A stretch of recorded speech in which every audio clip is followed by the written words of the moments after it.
Sports. We are Blackmore. We are St. Louis.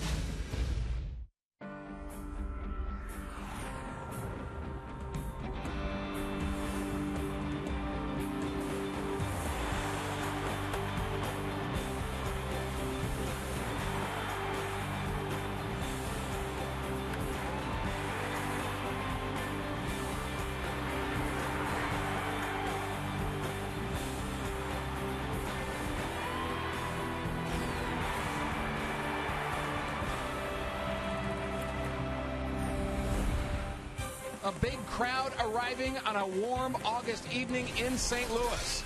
The Cardinals hosting the Los Angeles Dodgers here tonight at Busch Stadium. Game 3 of a 4-game series. The Redbirds won here last night to stop the Dodgers' 15-game road winning streak.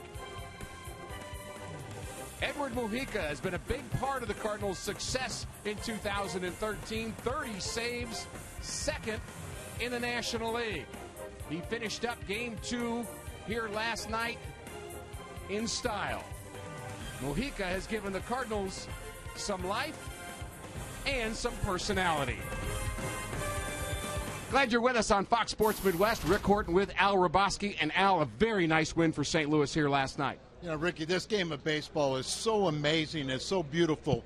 Take last night. The Dodgers had their ace out there. It looks like it's a pitching mismatch, and Joe Kelly outpitches the Dodger ace. What a great game this is, and we look forward to another amazing matchup here again tonight. Well, when you think Dodgers and Cardinals, you do think pitching. When we come back, we're going to look at both staffs. That's after this on Fox Sports Midwest.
Cardinals ace Adam Wainwright looking for his 14th victory.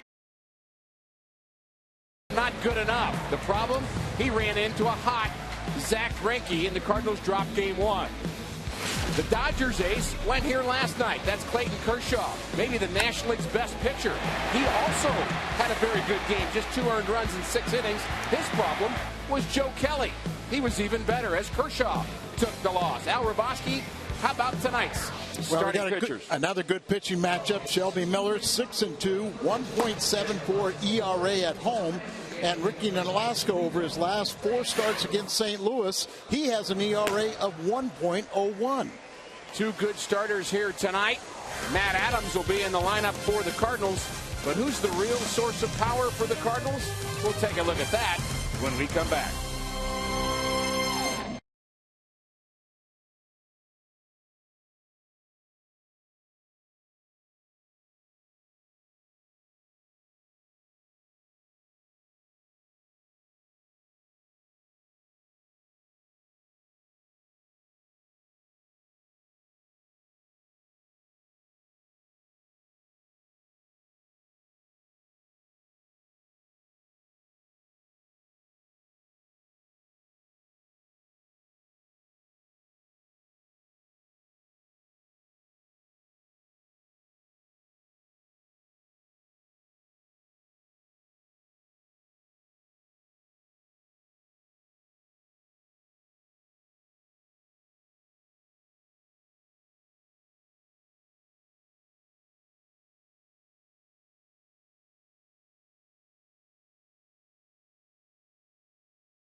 Having another big season. He has been the model of consistency throughout his career in the big leagues. In fact, 20 or more home runs 11 times, up among some big names in baseball. And he did it here last night, Al, picking up home run number 20 this year. Been a long time. He never homered in the month of July. The last time that happened was his very first month in the big leagues in September of 1998. He got a split finger from league. It didn't move until it went into the Cardinal bullpen. Beltran in the lineup in the 3rd spot again tonight. More from downtown St. Louis and Busch Stadium after this.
the West Coast all the way to Boston for the launch of Fox Sports 1, America's new sports network. Today they're in Anaheim. Let's check in with the girls.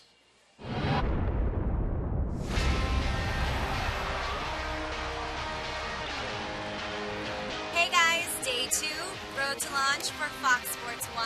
Just got off the Fox Sports 1 Fan Express bus and we're here in my hometown in Anaheim. Come on. At the Fox Sports 1 Fan Express bus, we were excited to meet the Angel fans and sign autographs before the game. Asha and I showed Cletus around Angel Stadium. The fans were excited to meet him and pose for a picture or two. All of us Fox Sports girls headed out for the game. Even Cletus. It was so much fun. During the 7th inning, we got to run out of the field and excite the crowd by throwing out some rally cookies. Day 2 for Road to Launch for Fox Sports 1. The day is almost complete and we are getting ready to go to Phoenix. The fans are amazing, everything was so much fun, and I'm ready to go to bed. So, day 2, we're out. Fox Sports 1 premieres August 17th. For more photos and video and to follow along with the rest of the journey, visit foxsports.com/road to launch.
Budweiser, the official beer of Major League Baseball. Great times are waiting. Grab some Buds. See your Mid-America Chevy dealer or log on to STLChevy.com. Dobbs Tire and Auto Centers, #1 for quality tires and expert auto service.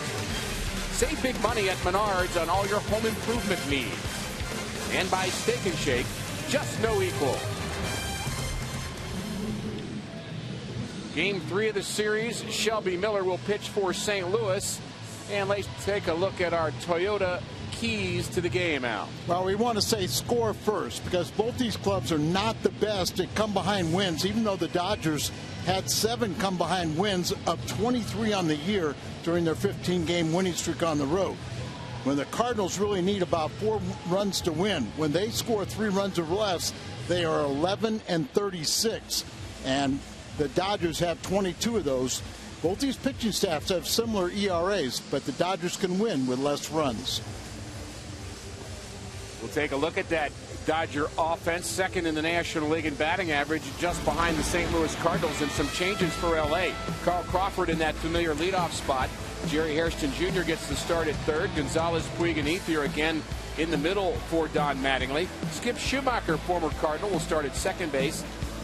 Fedorovich will be the catcher. D. Gordon plays shortstop and hits 8th, and Ricky Nolasco, the pitcher, the former Marlin, bats 9th. Our Dobbs Cardinals defense, Holiday, J. Beltran in the outfield. Carpenter and Descalzo again up the middle. Freeze and Adams at the corners. Tony Cruz behind the plate for Shelby Miller, and that means no Alan Craig in the Cardinals lineup. And here are the numbers of the Cardinals' sensational rookie Shelby Miller, brought to you by Kia. Well, he's doing an outstanding job. He's making his 22nd start. He does have one complete game out of those 11 wins. The ERA is 10th best in the National League. He's starting to eat up some innings right here, keep those walks down, and he's got a chance to be among the best rookies ever in strikeout totals in their rookie year. Keep the ball in the ballpark, don't walk many, and you got a good chance to win.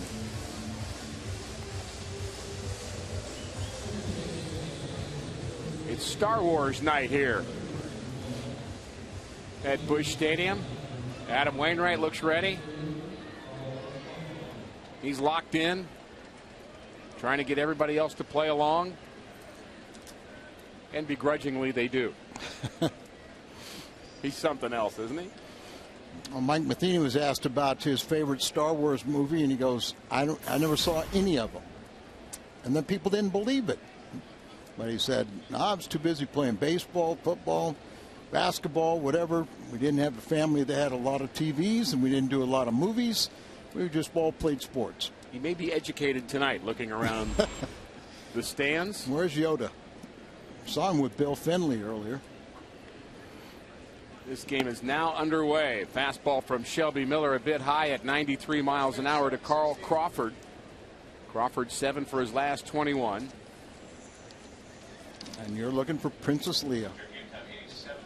Oh boy. Line drive off of Miller. Ouch. Where did that hit him? Ball goes into left field, and Shelby is in some pain. The back of the Cardinals mound, and fearful that that may have hit his throwing arm. That ball was crushed by Carl Crawford. Got the right arm. Looks like it did get him maybe just above the elbow, perhaps. Oh my. Right at the elbow area, and that does not look good, as you can see the pain that he's in. That was not a glancing blow either.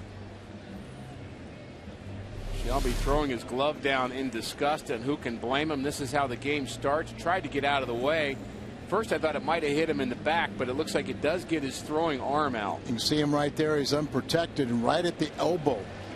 And he's out of this ball game, and our thoughts are with Shelby in that elbow right now. Miller gets walked off. We're going to take a timeout and regroup.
Reliever all season long. Our Chevy called to the bullpen. He's appeared in 7 games, and his ERA is at 9. And some anxious moments for the Cardinals and John Mozeliak as they had to witness this line drive. First batter of the game, it's Carl Crawford. That's right on the elbow, maybe slightly below it, but I mean that got a lot of bone and not much flesh or meat at that spot of the arm, and you could tell he was hurting. And Mo was thinking. Lasik will have plenty of time to get loose, so we'll step aside for a moment. We'll be back after this.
A dramatic turn of events here in the top of the first inning at Busch Stadium.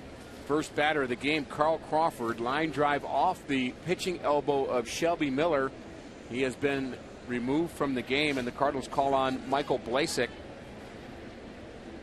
He was given plenty of time to get loose out of the Cardinals bullpen, and he has not started a game this year, but has started some in his minor league career. And his first pitch is a strike to Jerry Hairston Jr. And Al, all we can kind of do is hope right now that Shelby Miller has not got a serious situation, a bruise, hopefully, that is not worse than that, but we're just going to have to wait and see. Yeah, I mean, it's no help for us to speculate. We'll just wait till we get a medical report. Little looper to the right side, and Matt Carpenter backpedals and makes the play. Broken bat, out number 1, and a good start for Blasik. You know, this is Blasik's 8th appearance. He has no record in 9 ERA, and really what's gotten Michael in a lot of trouble is walks and the home run ball. His opponents are just hitting .217 against him, but he's given up too many walks. He's given up 6 walks, 8 strikeouts, 2 home runs, just 5 hits allowed, 6 runs. They've all been earned. And he's thrown a total of 6 innings. Hopefully he can get something like that and max his double his total today. Doubtful, though. Good changeup from Blasik. We've seen a changeup, a pretty sharp curveball. Very wicked curveball, and he throws in the mid-90s. It's one of the better 35th round selections that you'll ever see. That's where he was picked up by the Cardinals in the June 2007 draft. He was a closer at Memphis. They really like him. Jams Adrian Gonzalez, who does have a quick bat, but not quick enough to catch up with that pitch. He's a 4-time All-Star. Gonzalez As we mentioned last night, it hits very well at Busch Stadium. His numbers at 366. He's been a terrific player. You mentioned 4-time All-Star, 3-time Gold Glove, Silver Slugger Award with Boston.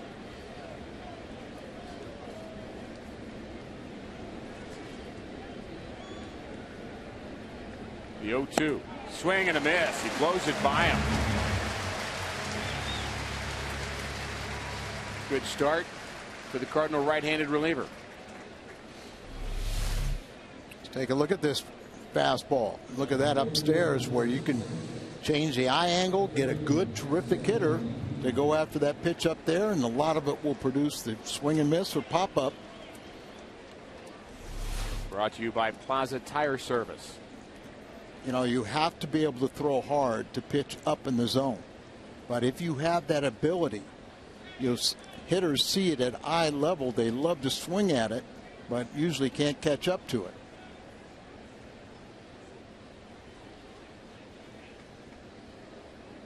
Crawford still at second base. Dodgers have not been able to advance him. And it's Yasiel Puig who takes ball one. Spinning out of the batter's box. He is certainly a loose guy. And we've seen that in the outfield, on the bases, in the batter's box. 5-game hitting streak for Puig. But more than that, he has been just lifeblood for the Los Angeles Dodgers. Well, they knew in spring training he hit over 500. He was just a terrific player. Signed a big contract out of Cuba, a defector. Good swing there. Once he got to the major leagues, and it kind of coincided as the team started getting a little healthier, and in particular, Hanley Ramirez, who injured himself Sunday before the Dodgers came into town, this team took off.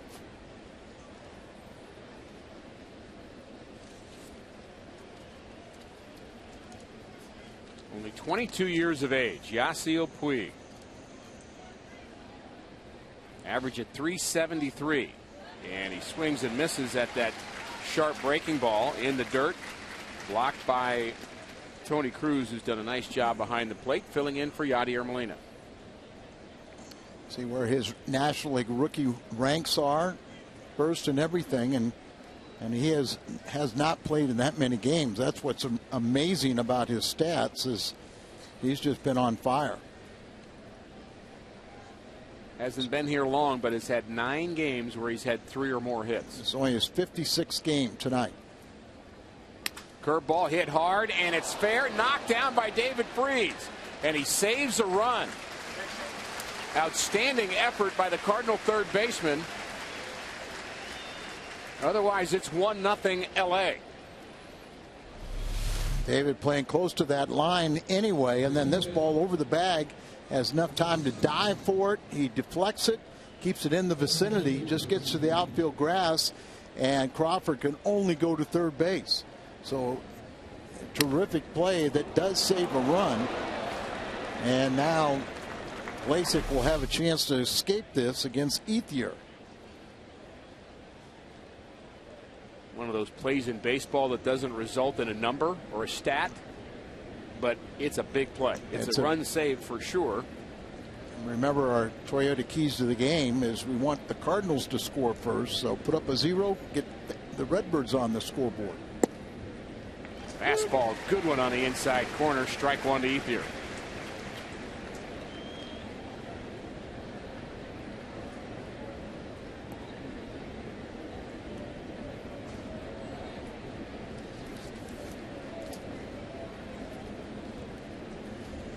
Crawford, Puig the runners. Ethier the hitter. The 0-1. 3 batters faced by Blasik, 2 broken bats. Hairston and Yasiel Puig, even though this is a base hit, cost him a bat. Right on the end of the bat, and that ball was hit awful hard for being a shattered bat.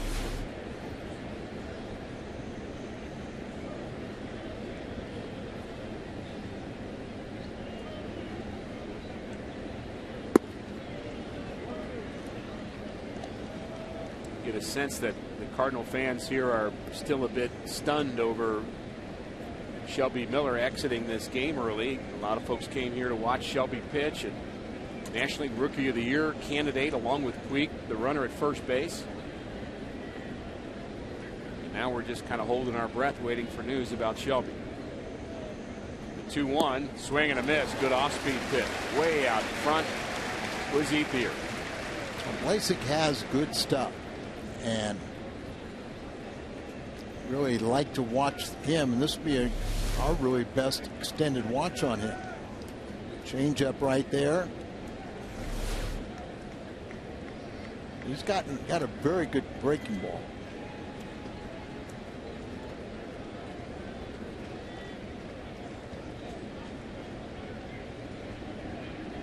The 2-2. Now 3-2. Ethier, a .315 batter on the road this year, 4 home runs.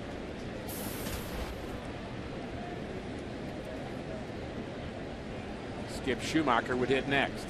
He's got 24 doubles this season. He's the first Dodger in franchise history to reach 30 doubles in 6 consecutive seasons. Puig will be running on the 3-2, and it's grounded to the right side, but foul.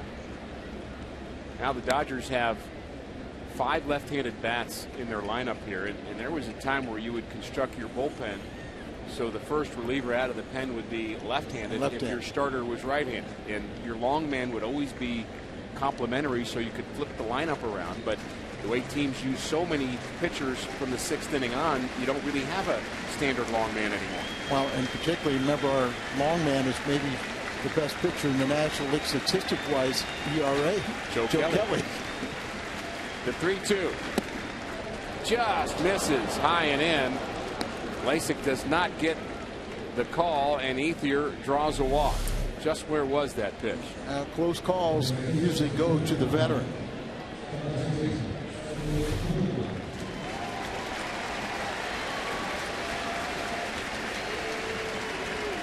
It's one of those pitches, Al, on our Fox tracks where if you look at it from the naked eye, it looks high, but our Fox track says that that's at the top of the zone. Yeah, nice round of applause all 3 days for Skip Schumacher. Left an awful lot of friends here. Got to a very slow start, but he's really picked up the pace and been an integral part of Don Mattingly's bench.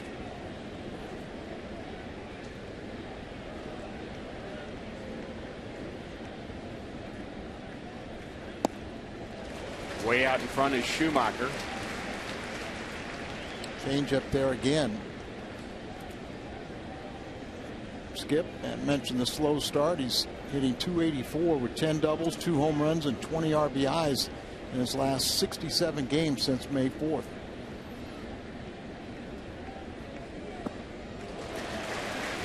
This time waving at a curveball from Lasik. Yeah, I mean, that curveball at times we've seen it be very, very good. And now he's seeing the full assortment. He didn't start any this year, but prior to this year, he made 70 starts in 139 minor league games. Trying to put a 0 on the board is Lasik. 0-2. David Freese, a big play in this inning, a defensive run saved on a backhanded play off of Yasiel Puig. Ended up being an infield hit, so Crawford only able to go to third. A walk to Ethier, bases loaded in the first. 4 pitches, all of them have been change-up or a curveball. How about a fastball up out of the zone? Like that. A little too high. But clearly, Al Raboski, you have the signs. Well, no, I just figured that everything had been down, off speed. He's got the good fastball, and he was ahead in the count. 1 ball, 2 strikes. It didn't, so if he did throw a ball, it's 2-2. Maybe off speed here. 2-2, jams him, fly ball center field. Jay on the run, and he's got it. So Lasik pitches out of it, replacing Shelby Miller. David Freese saves a run. Cardinals, their first turn at the plate.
batting order for Game 3 of this series. Matt Carpenter, John Jay, and Carlos Beltran 1, 2, 3.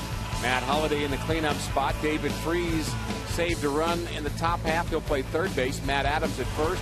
Tony Cruz, Descalzo, and now the pitcher spot, which is not Shelby Miller, who has been removed from this game. The Dodgers defense, Crawford, Ethier, and Puig in the outfield, and Skip Schumacher getting the start. All the infield positions getting a rest other than Gonzalez. Fedorovich, the catcher, like their starting catcher, A.J. Ellis, very, very good at throwing out runners. And Ricky Nolasco, opening day starter for Miami, is now a Dodger and is a part of a pretty good rotation. Yeah, and this is his sixth start. Now, he wasn't a waiver deadline deal. He came over at July 6th, and this is his sixth start with the Dodgers, 2-1. He won his last time out. That was in Chicago, but he only pitched 5 innings, gave up 4 hits, but 3 of them were homers. And he's pitched very well against the Cardinals, especially the last 4 outings against the Cardinals. He's got a 1.01 ERA, and he defeated the Cardinals, I guess, in June down in Miami. 7 strong innings there, and you mentioned that in the last 4 he's been good, but prior to that, the Cardinals had his number. Big curveball misses high to Matt Carpenter. Carpenter close to 400 in runners in scoring position.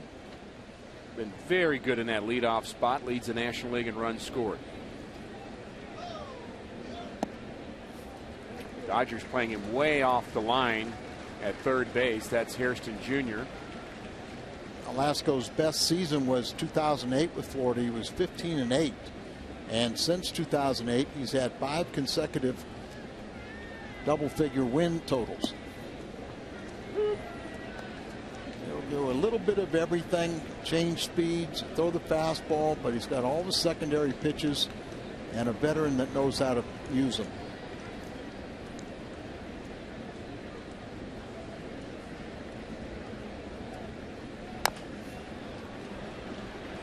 Comebacker handled by Nolasco, and he throws out Matt Carpenter. We've been featuring our Phantom Cam, Al, and we are really enjoying this. The ultra slow motion look, 4,000 frames per second, which makes everything look so simple, but we know it's not. But nothing really special about his delivery, not a lot of deception, but he'll know how to change speeds and keep you off balance.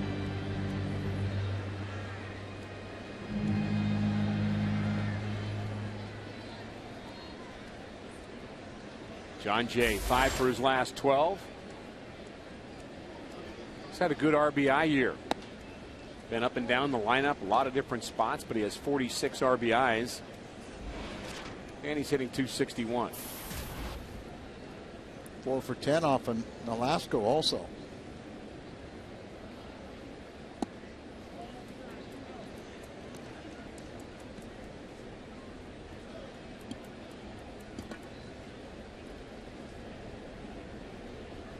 Very simple delivery by Nolasco. Jay fouls that one out of play over the Dodgers dugout. Nice crowd on hand here at Busch Stadium. We mentioned it's Star Wars night, so let's just say you may be seeing some characters here at the ballpark, and they're even on our video screen. And Nolasco's one of those guys you get a comfortable caller. Bunt down the third base line. This is trouble for the Dodgers, and it's a base hit for John Jay. Well done, well placed.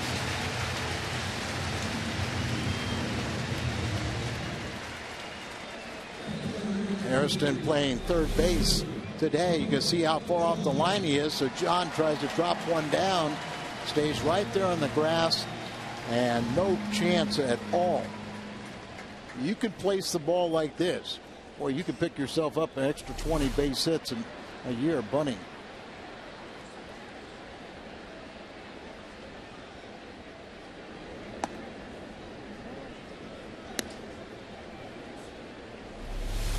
Watch John Jay. See how the barrel is higher. He's got the knees flexed so he can, and just how soft his hands were. Let the ball come to the bat and then just have the soft hands. It deadens it. won't get to the infield, stays on the grass, and he had the right angle in fair territory to just guide it down the third base line. Maybe one of those examples, Al, when a team makes a defensive shift thinking, okay, he never hits the ball there, but if you make the shift, then he'll bunt it there. Well, I'm looking right now why Beltran could do the same thing. Oh, that's right. We don't have him bunt. You don't be getting back into that controversy. But by the way, you and I both object to that word controversy as it relates to Beltran bunting. It really, how many decisions every day do players make that you can argue or one way or the other, even a manager? You know, what decision you make with a relief pitcher or a pinch hitter, it just makes baseball what it is. Sure, but the thing is we don't, controversy is not a part of it. No. A-Rod's controversy. Exactly.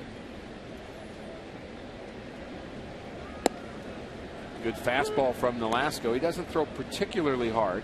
No. But as you mentioned, he just has good command of his assortment of pitches and knows what he's doing with it. Carlos, 6-game hitting streak, and by the way, his 20th home run last night was his 100th RBI here at Busch Stadium in his career. 2 years under contract to the Cardinals, and we hope more. 100% agree. 2-2 the count to the Cardinal right fielder. Pitch just a bit outside. And will John Jay be running on this pitch? Again, Fedorovich, very strong arm behind the plate. Cardinals don't run much. There he goes. Out of play. John Jay got that sign late, Al. He was barely getting his lead when Nolasco was already set and had to kind of jump out there and then take off. Getting the verbal sign now from Chris Maloney, the Cardinal first base coach. But I think that's also, if you're into the game, you're thinking about that. A ground ball pitcher, I'm probably going to be going. There he goes. Ground ball right side. Base hit. Over the head of Gonzalez in the right field. John Jay, no problem getting to third, and the Cardinals have runners at the corner.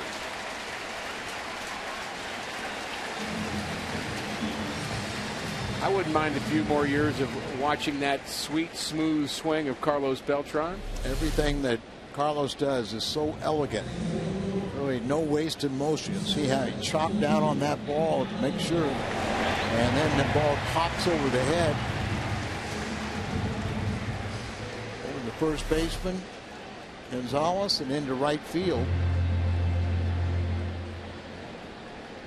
And here's one of the top hitters against Nolasco in the Cardinals lineup, and there's quite a few. That's how the Dodgers defend Holiday. They're deep in the outfield, especially Puig and right. Curveball is a strike on the inside corner. Very close to hanging that pitch. There are curveballs and there are hangers. And I think that when Nolasco gave up 3 home runs in Chicago, he probably gave up a few hangers. Oh. That's all we need. Holiday fouls that ball off his foot or his ankle. Our Barnes Jewish difference maker. Career against Nolasco. Holiday on that list, 458, but a number of Cardinals have hit him well. So he said there's a lot of guys here, so it's surprising because there's a lot of young guys, the core guys, with those numbers against Nolasco. Why he only has in his last 4 starts, the Cardinals have only had a 101 ERA against them. It's got the shin guard on it, and it goes below it, right on the toe. Chris Conroy is he's busy. Cardinal trainer, and he has been a lot busier than he wants to be. And those guys prefer it when they're just sitting around, talking, just joking around, having fun, and not working. They're not working, but they're always watching. Even when guys don't get hurt, they have a great concern for these players. They know how important their health is to get them out there every day. Keep them out there. Minor aches and pains they deal with. Ground ball left side. Second for one and on to first. And Matt Holliday has bounced into an inning-ending double play. No score through one in St. Louis.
And with great promotions for kids 15 and younger, on Saturday, August 24th, 12,000 kids get a one-of-a-kind Fredbird Kids Cap, courtesy of Ice Mountain. And on Sunday, the 25th, 12,000 kids receive their own Fredbird by Build-A-Bear Workshop. Get your tickets at cardinals.com/promotions. And here's a surprise. Our Chevy call to the bullpen is tomorrow's starting pitcher, pitching today, Jake Westbrook. You see Jake's numbers, 7-6. 3.48 ERA, but the real story is what he has done here at home. A 5-0 record with a 1.28 ERA and 6 home starts. That 1.28 ERA at home is the lowest among National League pitchers. And his 1,000 winning percentage, 5-0, is tied with Jose Fernandez of Miami for the National League lead. But we don't have a long man, so we use tomorrow's starter. And of course, we don't know the rotation at Memphis, but Waka, Carlos Martinez, Tyler Lyons, some of those names we may hear about will be pitching tomorrow. All possibilities. Numbers you're talking about, Jake very good at home, and I think the logical next question to answer, as Carpenter can't make that play on the dive, squirts away from him, will be an infield hit by Fedorovich. But the logical question would be, why Blasek for an inning? Well, I think it's real simple because he's not stretched out. So, you know, you use him as a one-inning reliever, and he got you through that first inning without giving up a run. And now you go to, you know, Westbrook to kind of get you late into this ball game, and hopefully he'll pick it up. Had to be a decision on the fly just to use Jake Westbrook, right. And you would also guess probably not even ready to pitch, maybe not even, didn't have his spikes on perhaps. Well, that's it. He didn't have his spikes on, I'm sure. Just tennis shoes sitting there. You know, maybe go in there and get a quick rub down from the trainers.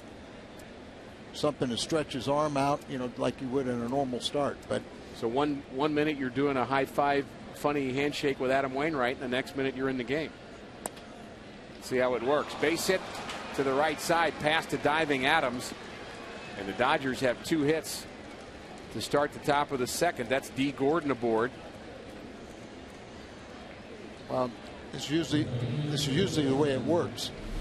You know, I used to do a little study as we watched right in the middle of the plate.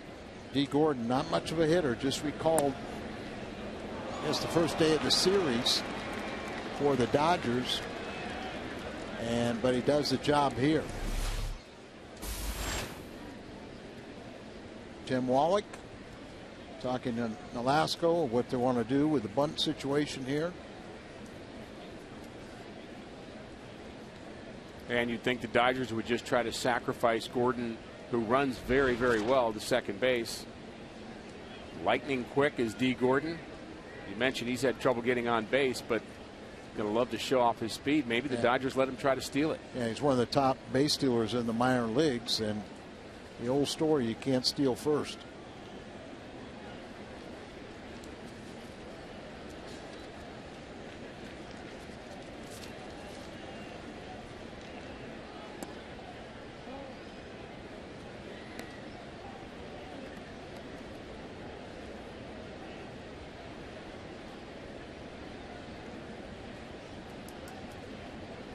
Cardinals already using their third pitcher, and we are in the top of the second inning, and there's no score.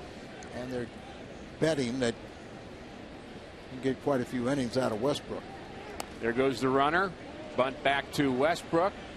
Might have stolen second base on his own, but the Dodgers give the Cardinals an out anyway as Nolasco completes the sacrifice. So I guess a bunt and run, or a run and bunt. Gordon at AAA he was leading the Pacific Coast League with 44 steals and 52 attempts. Since 2012, he stole 37 bases. That's in the big leagues.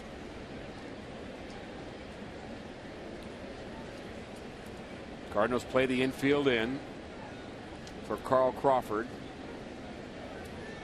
Potentially pass him to load the bases. Find it a little odd that they had Gordon stealing the base, and again a really good jump, probably would have stolen the base, and yet Nolasco bunts.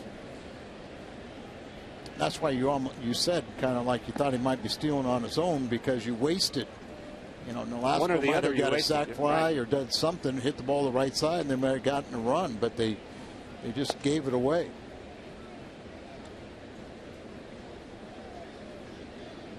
And they're banking on Westbrook getting a ground ball with the bases loaded to get out of the inning.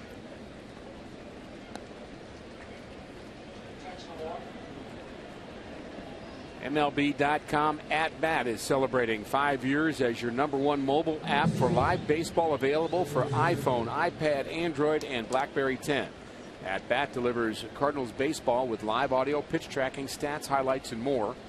Text At Bat to 31826 or visit Cardinals.com for details. Well, a strange game so far.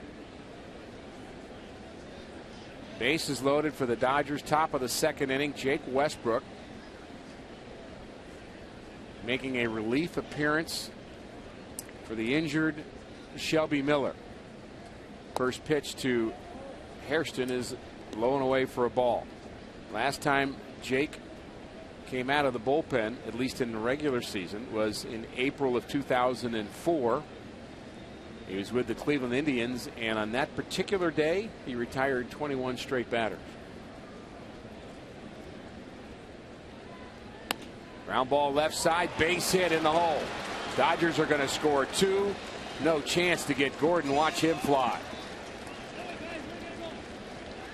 2-0 Los Angeles.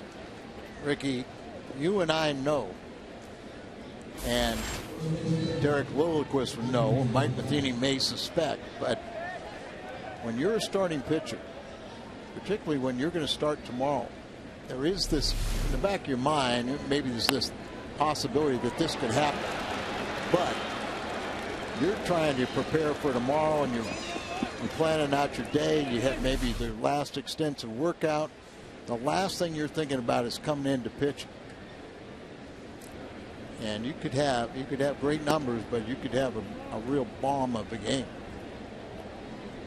If anybody on the Cardinals staff can handle, let's say, the challenges that I agree with that Jake is dealing with here tonight, if anybody could handle it, it would be Jake. As a veteran pitcher, certainly wouldn't do that to a young pitcher. You wouldn't have Joe Kelly do that. You wouldn't have Shelby Miller do that. And you know, Jake's into it now. I mean, it's, you know, but he's going to have to execute I used to always look at years ago, the last game before the All-Star break. Hard hit up the middle, base hit. Dodgers are raking here in the second inning, and they now take a 3-0 lead. RBI base hit for Adrian Gonzalez.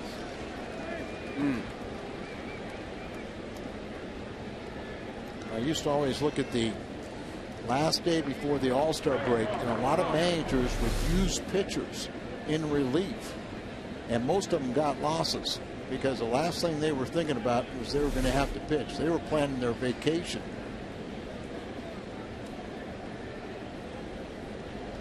Now this is a much different situation here in the regular season, and Jake's concerned about the health of Shelby Miller. Sure. He's coming in here and trying to do what he can, but mentally he wasn't prepared for this assignment. And not to say that he may get the next two hitters out, get out of this inning, and throw a shutout from that point on. Clearly a challenge for Jake Westbrook and for the Cardinals as they're dealing with the emotions of having a key player on this team get knocked out in the first inning with a line drive off of his pitching arm. We're still waiting for news on Shelby Miller's condition, and that may take a while to develop, and we'll let you know when we know. But the emotions of that for all the Cardinal players, again, he walked off on his own power. It wasn't an issue there, but certainly in pain. And just what that means to the Cardinals is an unknown right now, but the unknowns can be kind of scary. Sure. And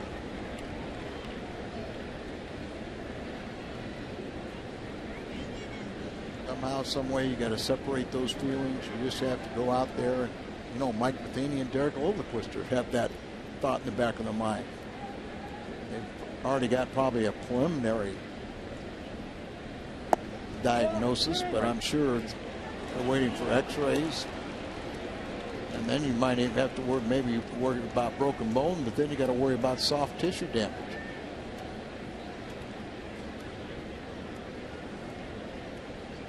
You can't, right now, I'd have to say that it'd be pretty hard for him not to go on the disabled list. Mike Matheny and Derek Lilliquist have an eye to this game and an eye to the future.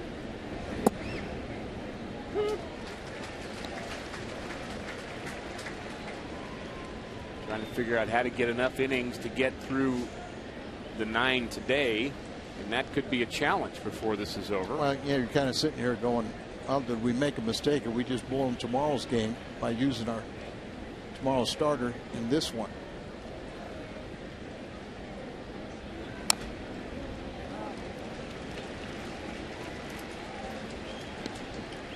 But I agree with you that there's still an opportunity, and it doesn't have to be with Shelby. It could be with one of the other Cardinal relievers where you send them out and bring up a AAA starter who is on his day and ready to pitch.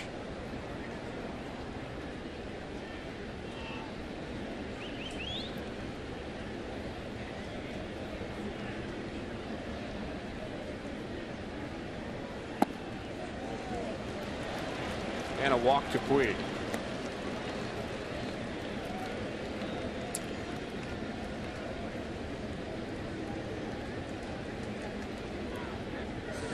I mentioned, Al, the speed of D. Gordon, and it's something beautiful watching a guy run this well.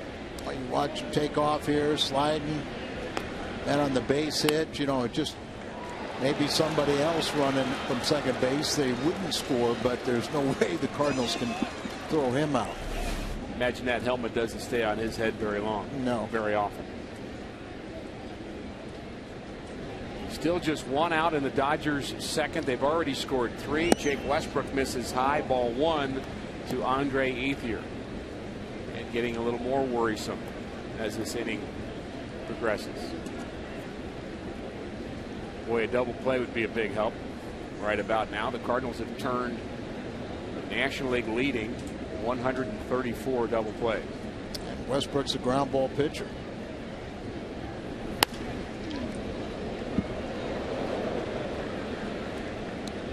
guard there used good judgment in getting off the stool and running. He was a little bit slower than D. Gordon, not that but one, not but the the other guard one. in front of him.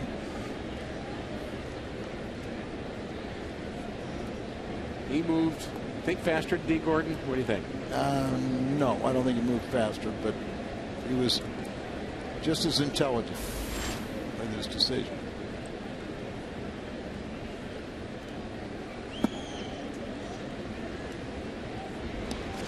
And fair to say that Jake Westbrook does not look sharp at this moment. 25 pitches and just one out. But he is one pitch away from getting that ground ball double play. 74% of his time he'll put the ball on the ground.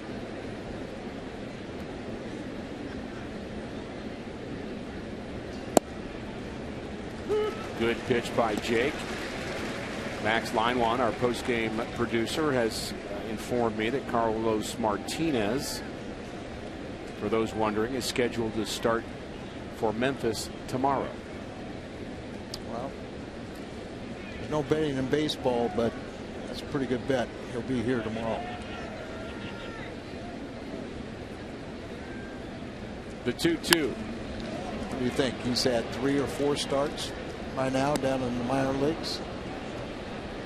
It's being sent out by the Cardinals. Started the season as a starter at Double-A, and then when he was promoted to the big leagues, John Vooch at the top of your screen there is in charge of the minor leagues. He's texting away. How about the ground ball now? Working Ethier inside. He doesn't like it there either. Right now, maybe see what the Dodgers do on the full count. Just one out.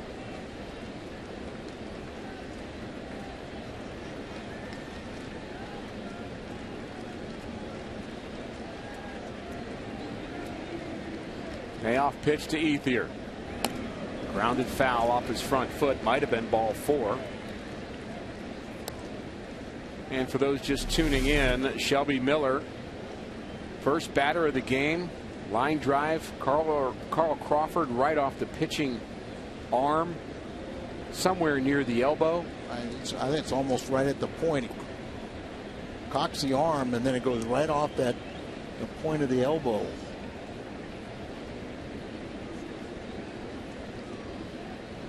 He felt it immediately. So little time to react.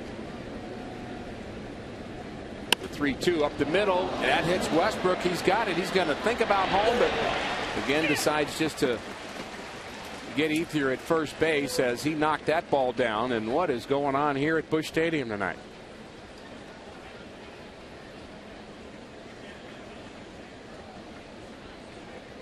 So that scores another Dodgers run. 4-0 Los Angeles.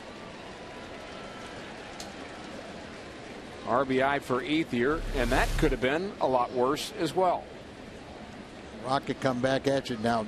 Jake Westbrook puts himself in a much better fielding position than Shelby Miller. Remember, Shelby got all the way turned around. He gets back, squares away, and really is a very good fielder. He ultimately gets the out, but Dodgers cross the plate again, and they have a 4-0 lead.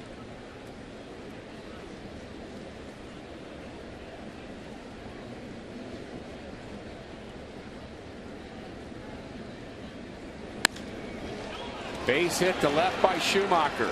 Dodgers score one more, maybe 2. Play at the plate, and he is safe. And it's all Dodgers here tonight. 2-run single to left for Schumacher. I'm surprised that it was that close at home plate. Skip gets the single, 2 RBIs, takes second on the throw. And with Puig running, look how wide he went around the third base bag. But he can run also. That's part of his equipment. A 5-tool player.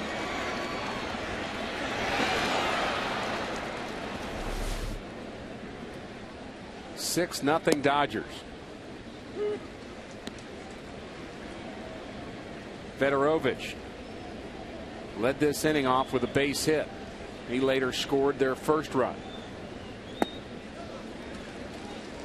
Puig is a fast runner, but also a powerful runner.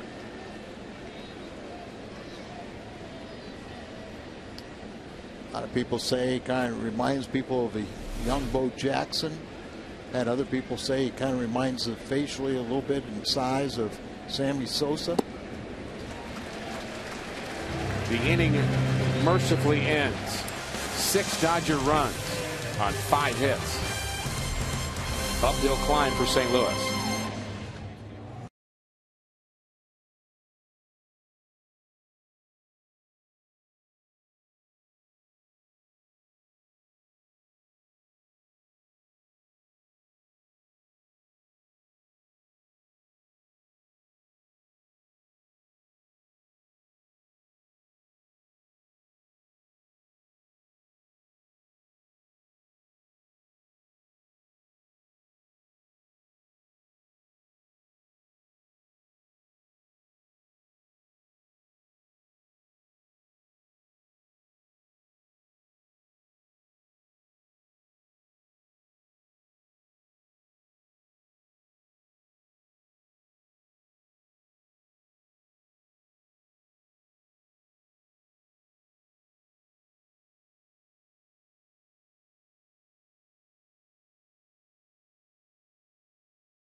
Is brought to you by Schnucks, your neighborhood hometown grocer. Go big at participating Jack in the Box with Jack's really big chicken sandwich combos for only $3.99 plus tax.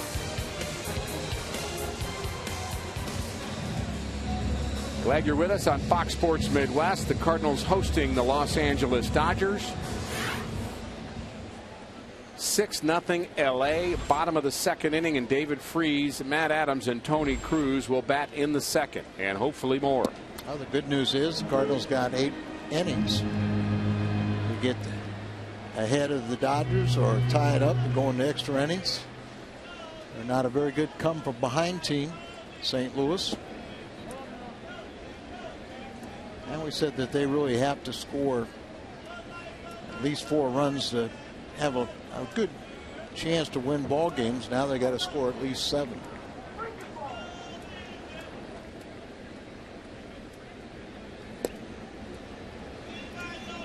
Those 13 runs we got in Cincinnati. Right. Well, we've seen him do it. That's right. They average 5 runs a game. Best offense in the National League. What's a couple more?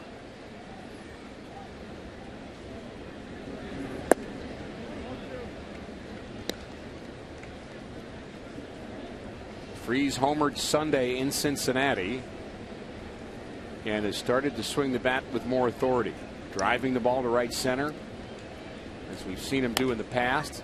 Rolls over on this one, and it's foul. Now, I was talking with Benji Molina, and we were talking about Cardinals' theory of trying to hit the ball up the middle. And, you know, remember a couple things that if you're trying to hit the ball up the middle, the ball's to the right side, you drive it that way. Saying if you're trying to, you know, pull the ball, you'll do a lot of what David Freese just did there. You'll hit the left field on over and a lot of foul balls. Big curveball from Nolasco freezes David Freese.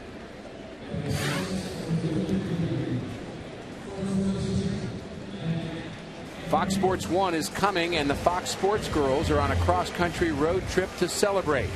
13 girls from around the country will be in St. Louis tailgating before Sunday's game at the outfield at Mike Shannon's. We're also raffling world champions memorabilia to benefit the USO of Missouri.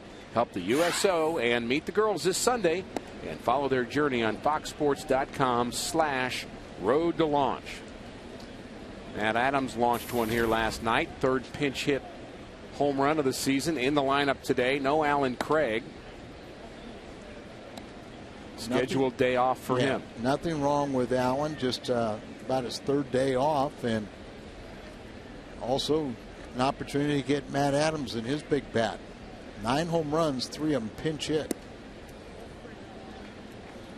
And the average back up to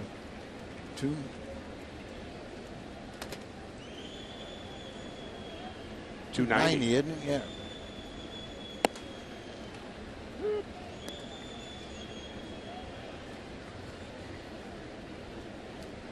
Looks pretty good with that lightsaber, too, on the Cardinal scoreboard. Line drive, slicing foul. See the shift that they have on. So maybe he can hit with a lightsaber. Menacing looking. Bat looks pretty good. There you see the shift. One infielder on the left side of the infield. They got the short right fielder. Shortstop playing at second base. It's typical for Schumacher where he's playing right now.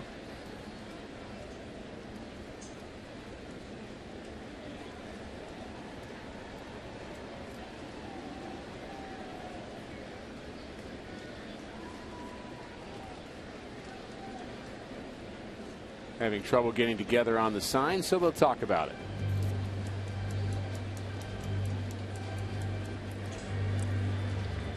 By the way, Carlos Martinez, you asked earlier, Al, 2 games started in Memphis since going back down 10 innings pitched, just 1 earned run. And again, scheduled to pitch tomorrow night. There's a strike 3 called on the outside corner. Didn't look like a very good pitch. Jeff Nelson, our home plate umpire, and look at they set up outside. It's catcher's glove, but he's set up outside. So they did a defensive shift, and he shifted the strike zone as well. Not allowed to do that. Pitched against his defense.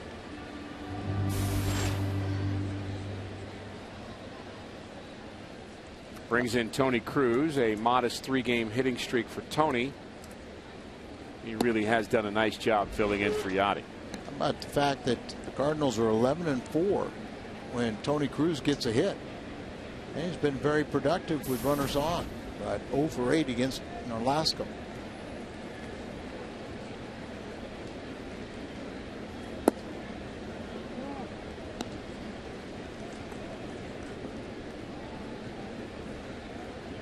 Cruz joining most of the rest of his teammates at being very good with runners in scoring position.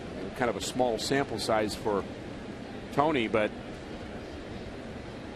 he is 9 for 21 with runners in scoring position. He's hitting over 400. 429. We need a lot more base runners tonight. I'll say.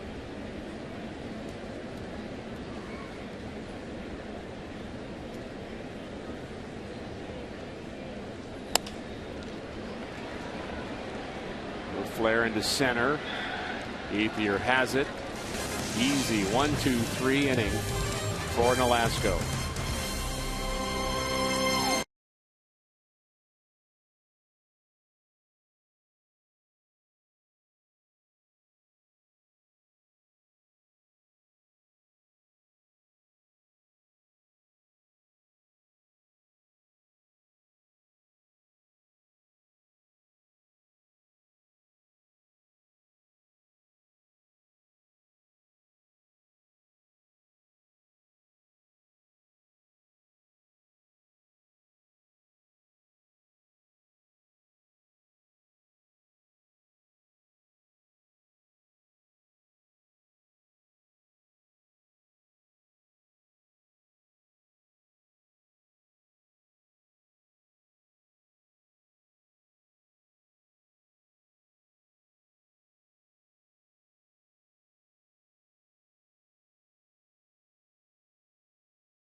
has really been a storyline in this series, Al. Kershaw catches this one. I don't know if he saw it. How about this one? Hika talking about that. That was in the 9th inning last night. From the seat of his pants, he throws it out, but right here, and we got word that Shelby Miller has a contusion of his right elbow. First batter of this ball game knocked him out, and Jake Westbrook on in relief. Fly ball. John Jay has it. I think Jake's going to be a little better this inning now that he worn himself down.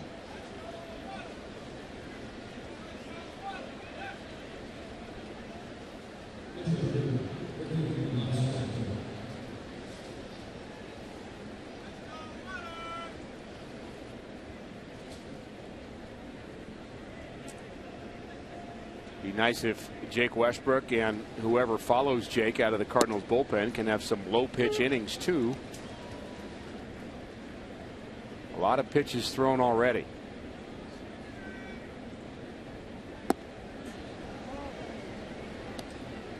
Lasik threw 21 pitches in his 1 inning of work. Ground ball right side. 2 quick outs.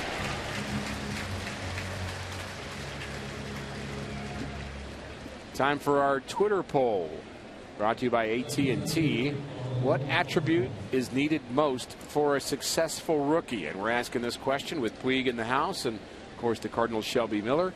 Is it consistency, learning the league, confidence, or respect of teammates and the game?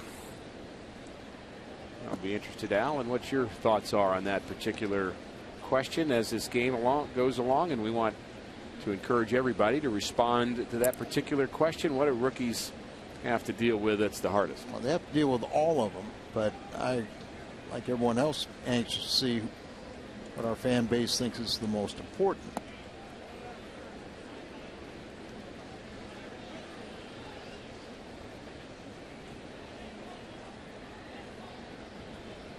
Carl Crawford. Hit that line drive in the first inning off the elbow of Shelby Miller, and as Al said, an elbow contusion is the first report that we've received. I'm sure there'll be more details to follow.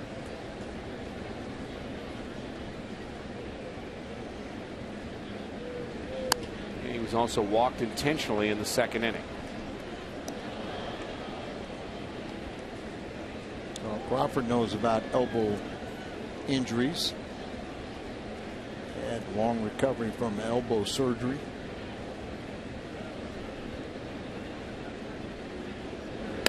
Off-speed pitch lined over the head of Descalzo in the left field. 2-out hit for Crawford.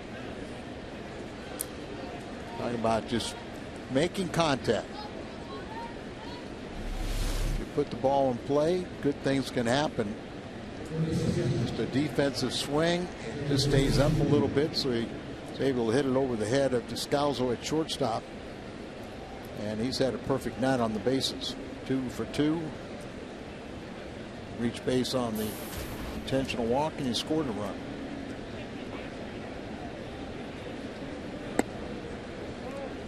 First pitch high to Jerry Hairston Jr. 5 for 24 as a pinch hitter for Don Mattingly. Getting the start here today at third base. We kind of looked at this lineup that Don Mattingly put out there and said he must have been pushing all of his regulars hard during that win streak on the road.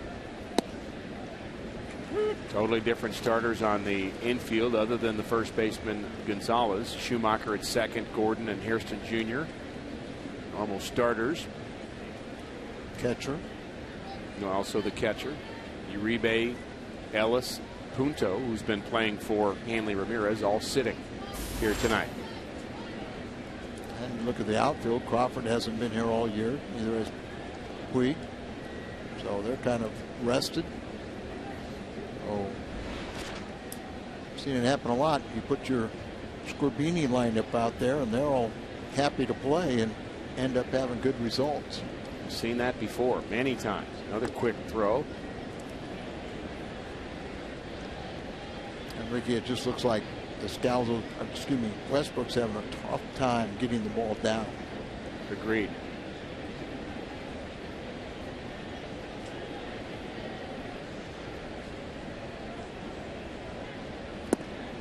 Off-speed pitch, waved at by Hairston Jr. I wonder, 6-0 Al, top of the third. Is that in that gray area of stealing bases, top of the third, or is it way too early to assume that Crawford won't be going? Jake has checked on him a couple of times. No, I think you have to assume that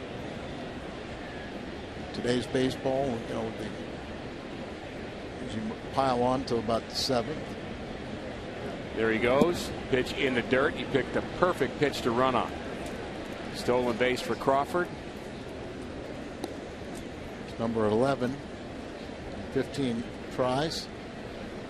Tony Cruz had no chance as he had to go down to block the ball, keep it in front of him, so he had to worry about keeping that ball from going to the backstop.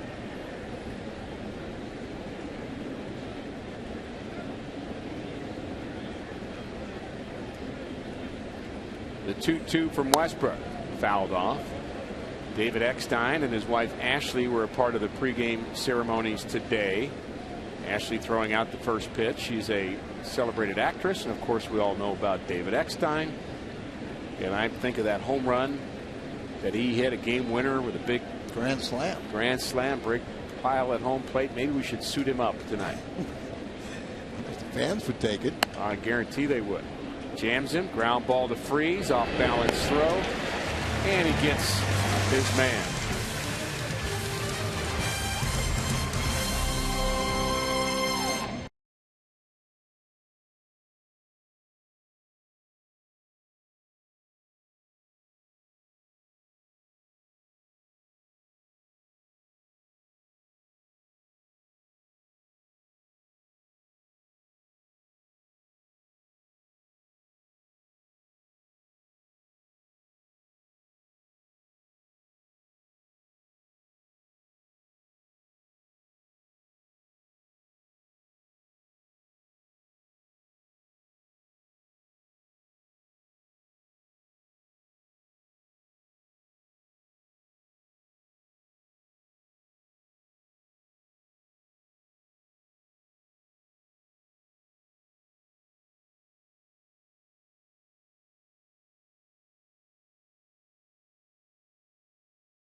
He'd be walking out to 6 is a serious number very, very soon. Will it be John Jay, who appears in the On the Run commercial, or will it be one of the many other players who've been providing St. Louis with 50-cent drinks? Either way, keep texting the word 6 to 55155 to get great deals at On the Run, even after the season ends.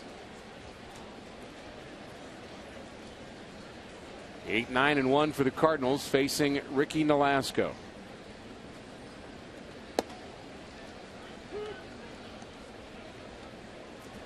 So far, the Star Wars night has not been a good Cardinals celebration. It's not. Fans are having fun with it. Hopefully. I think they are. But they would prefer a Cardinal victory. I want to get one of those Star Wars t-shirts for the grandkids. I would think you would have some pull around here. Fly ball to left. Descalzo retired. I always worry about what kind of pull, though. Jake Westbrook coming in. Remember his last time out was on the road, where at least this year he's really hasn't been that effective on the road. But he kind of got away from his sinker and kind of got beat on breaking balls. But he said he just couldn't throw the sinker because it had too much movement and just wasn't controlling it in the strike zone. And that does happen to him at times.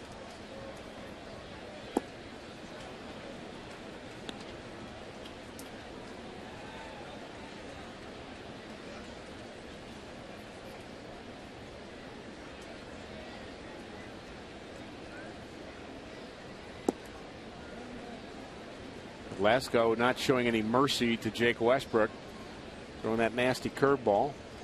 Yeah, where's the courtesy of, you give me a fastball, I'll give you one? No courtesy there. I don't blame him. Strikeout number 3 for Nolasco.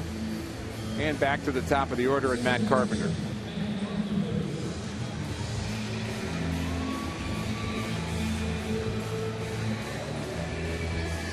We are very aware that the Cardinals are capable of scoring 13 runs in a game. We've seen it multiple times in the last couple of weeks. And they're going to need that kind of miracle to win this game tonight, as they already trail by 6. Curveball, strike 1 to Carpenter.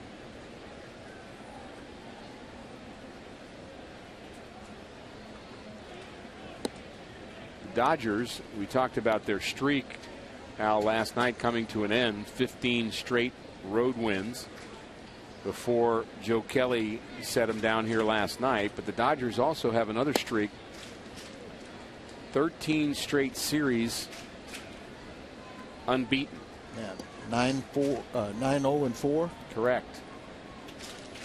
There's 2 more streaks in baseball. Detroit has a 10-game winning streak, and Atlanta 12. Booted by Gordon, fumbling around, picks it up. Strong throw, not in time.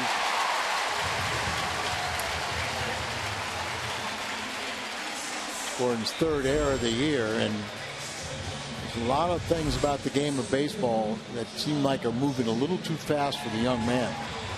He's a fast runner and knows how to steal bases, but he's not a real accomplished defender.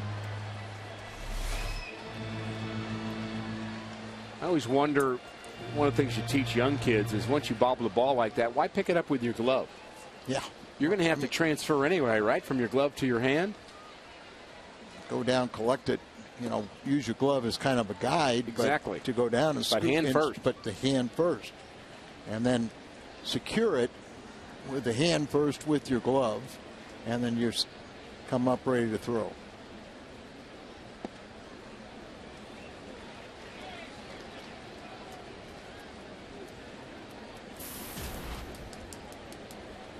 John Jay had a single in the first, a bunt single.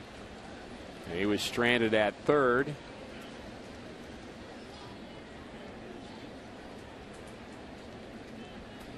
(2-0) the count to Jay. Now 2-1.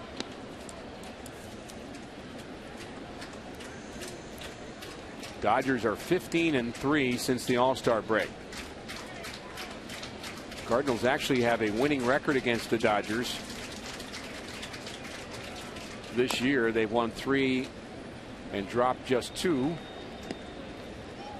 Cardinals, with their win here last night, went to 20 games over 500 again. How well you know Don Mattingly? Pretty well. Really a good guy. Oh yeah. Got to know him. Has several winners. Had a banquet in Evansville. Line drive to center, tough play, and he can't get it. Ethier knocks it down. Jay thinks about 2, but settles for a 2-out base hit. Cardinals not done here in the 3rd inning, as Gordon gave him some life, and we'll see if the Cardinals can capitalize. You know, Ethier is not a center fielder. He's played right field. So with the absence of Kemp, he's done a pretty nice job. And here, doesn't make the catch, but he kept it in the vicinity. Carpenter will go over to third base, but John Jay with 2 outs cannot get into scoring position. He'll have to stay with a single. And that's one of the things they've kind of liked there, that he's kind of held his own out there and hadn't been a glaring weakness.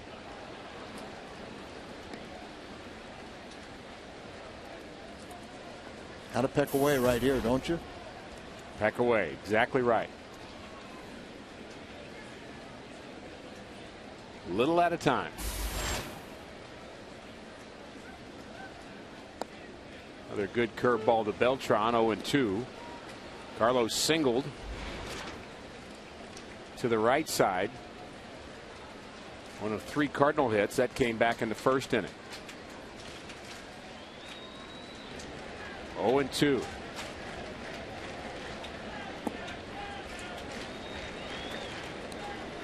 Alaska really mixes his pitches, doesn't he? That was a changeup. He knows how to pitch. He knows how to change speeds, keep you off balance.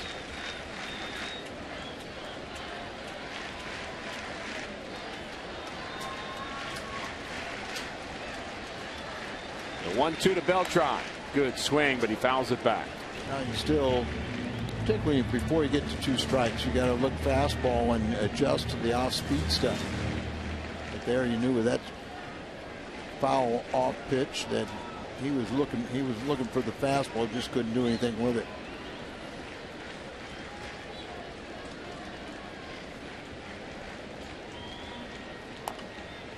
Tapped in front of the plate. Nolasco's going to have to hurry, and he throws out Carlos Beltran. We're through 3 so far. The force is not with the Cardinals.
Carlos Beltran, when we say out front, that's what we mean.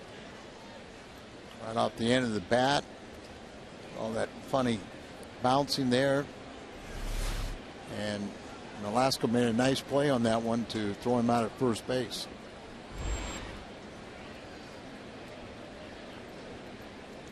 Middle of the order for the Dodgers, Adrian Gonzalez. You can see with that swing also where he hit it off the bat, he couldn't drive that ball, couldn't do anything with it.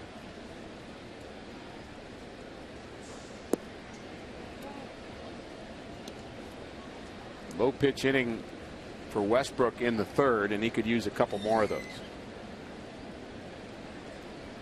And so could Mike Matheny as he's trying to figure out how to use his bullpen. There's a good cutter. Oh, Ricky, let's talk about that for a minute. You know, I mean, right now the strategy looks like it's not going to work.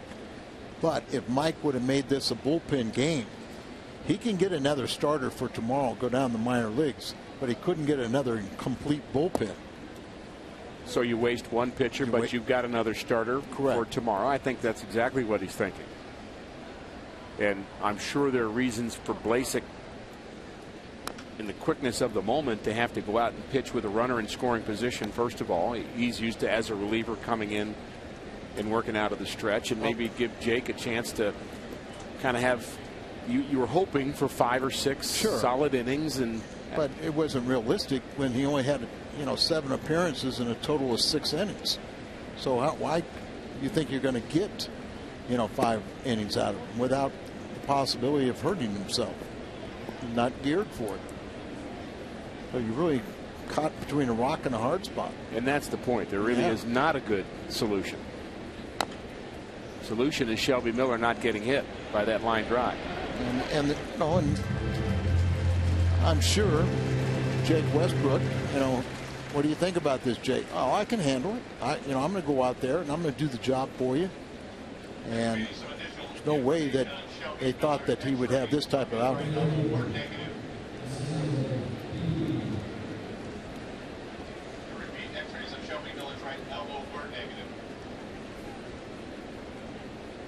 Second piece of news on Shelby Miller that we are just now getting is he did have x-rays and they were negative on his pitching elbow.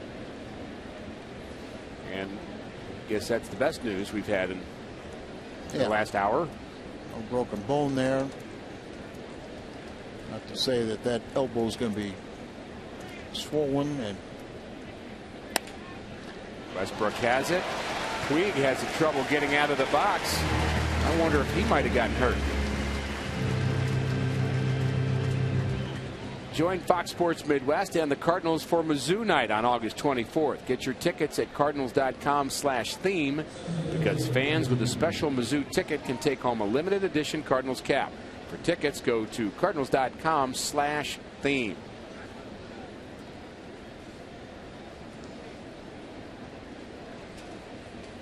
Very slow getting back to the dugout, and remember, right before he came in town, he missed Sonny's ball game with a bad right thumb, and maybe that, not a leg injury or anything, but maybe that kind of stung him.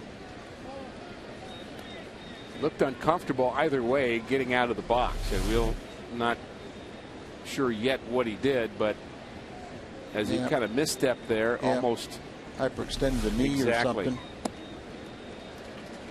And very slow getting back to the Dodgers dugout.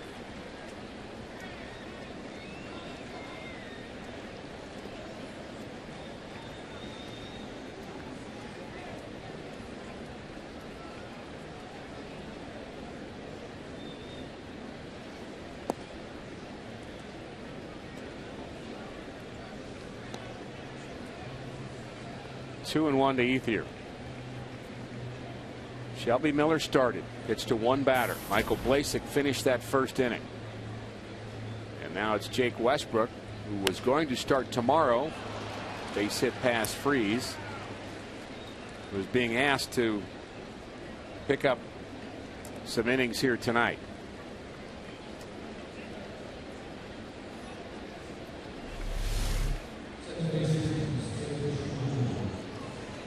Short stutter step and a dive, and by David Freeze.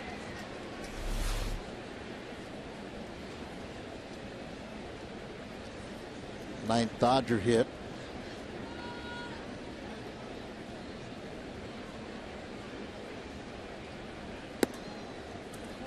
Al, I think there are going to be people that are going to question the way the Cardinals have handled their pitching today, and that happens every night.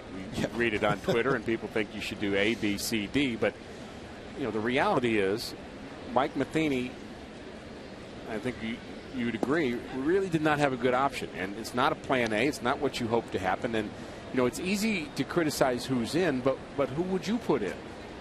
I mean, there aren't any choices today, unfortunately, for Mike Matheny. You just got to make the best of it, and And in his case, bringing in Jake Westbrook was really he felt his only option. And I think he's going to get some, I would guess he's going to get some undeserved criticism for this, but it won't be deserved.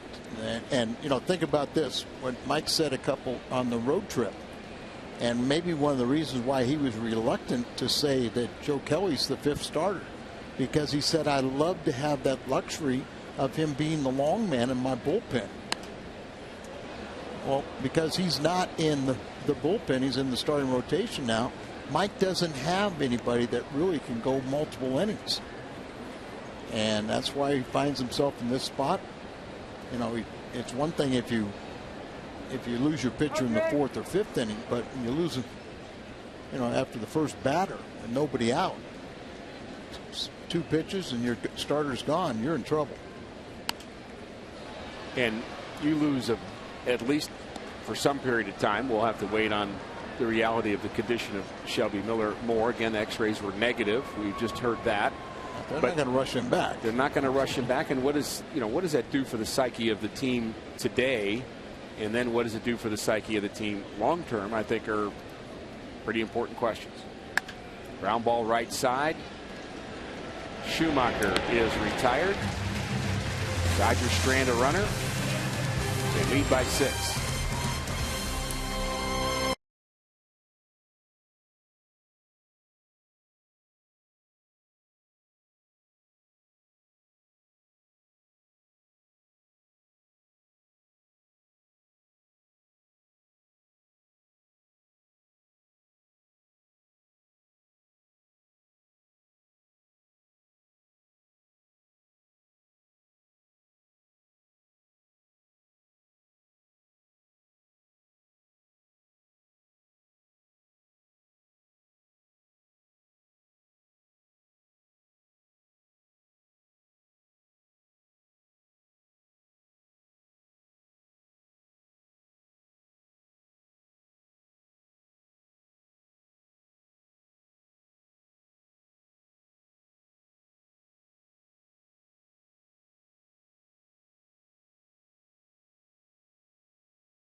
And August features key matchups with the Pirates and the Reds. For a limited time, you can get tickets to these August Central Division Showdown games for as low as $8 courtesy of McDonald's.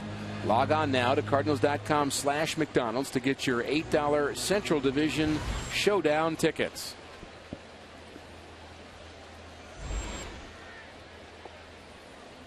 Matt Holliday starts things off for St. Louis in the 4th inning, looking for some runs against Nolasco. They've managed 3 hits, but they've been spread out a bit. Holliday bounced into a double play to end the 1st. Nolasco keeps throwing slower, and slowest. Yeah. And we call that pitching. Never figured out how to do that. How to throw a pitch without maximum effort. And then gravity took over.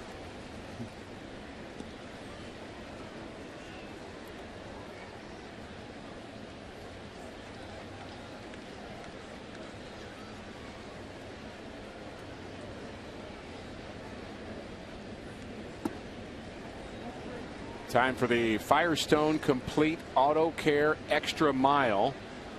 Matt Holliday, highest career average, current National League players. He's at number 3. Hanley Ramirez playing now for the Dodgers, not available. And we're also not seeing Matt Kemp in this series. Kemp did take batting practice, so he is getting closer. And a leadoff walk. Hopefully that'll be the magic formula. David struck out the first time, but he's still 6 for 10 off in Nolasco. So get on the scoreboard, and you never know how many runs you'll end up with. Speaking of the scoreboard, we've had some kind of bad news tonight, so let's go ahead and get all the pain out of the way in a hurry. The Cincinnati Reds beat Oakland earlier today, 6-5. That's a final, and Pittsburgh has now jumped on top of Miami. That game in the bottom of the 7th. Yeah, they were losing 2-1, and they tied it up 2-2. And then when we were getting all the bad news, they gave us some more with the lead, but it's not over. Better to get all the pain out of the way, Al. Wouldn't you rather get 3 shots in one day than a shot every day for 3 days? I think you're right. I would. Cardinals certainly were delivered some pain in that first inning. Ground ball to third. Hairston Jr. high throw. He's out at second, and he's out at first. That was not an easy double play to turn. The Dodgers have turned some very good double plays in this series. Somehow Schumacher was able to stay on the bag. Matheny doesn't believe it. He's going to get You may have an argument both explanation at second and first. He'll start at second. Here you see the high throw, wide throw, and he sure looks like he might have vacated. Now over at the first base side looks like Adrian Gonzalez, who has 3 Gold Gloves, looked like he stayed on the bag, but not sure about Skip. Both was in very the vicinity, close. yeah. And the second double play the Dodgers have turned tonight. There's the shift again. Nothing going the Cardinals' way so far. And Adams struck out the first time on a pitch that was off the plate.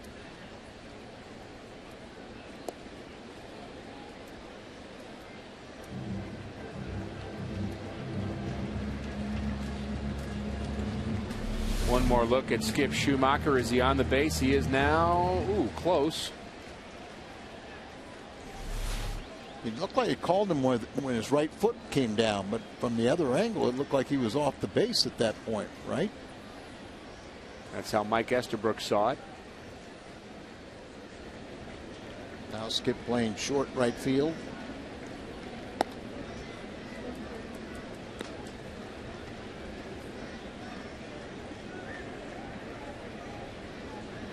Three infielders on the right side for Adams.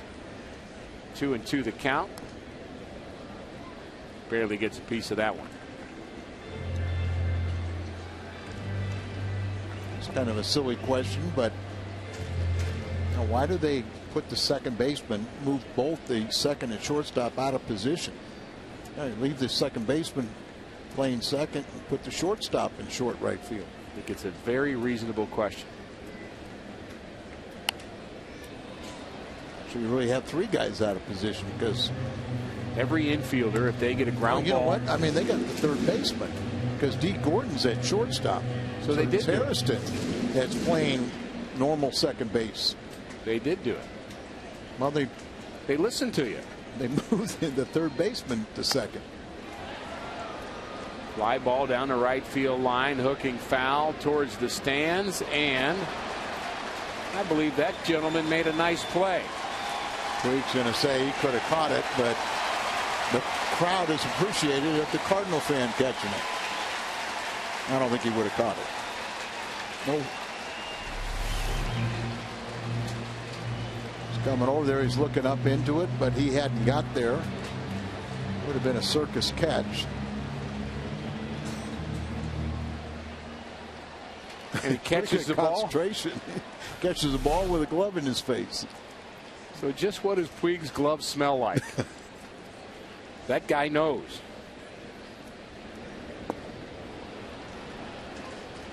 Adams strikes out. Nice play in the front row.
The lightsaber battle in center field with Fred Bird and Darth Vader that somehow turned into a Gangnam Style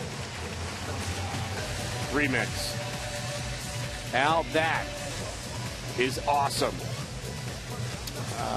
I have another word for it, but I'll keep it to myself. Wait a minute. Is that you, Al? I didn't see where you were between innings. We know better. You be Darth Vader sometimes, Al. Oh, I can be Darth Vader, but not doing that dance.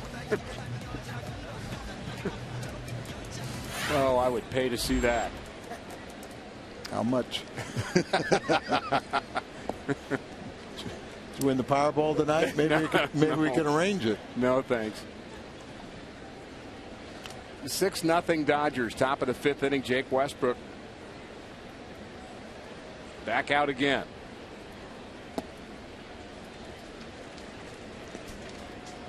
Time for our charter high-speed pitch. You know, one of them are going to really dazzle you, but I thought Velasco at 93 is a little higher than I thought. Not many pitches at that number.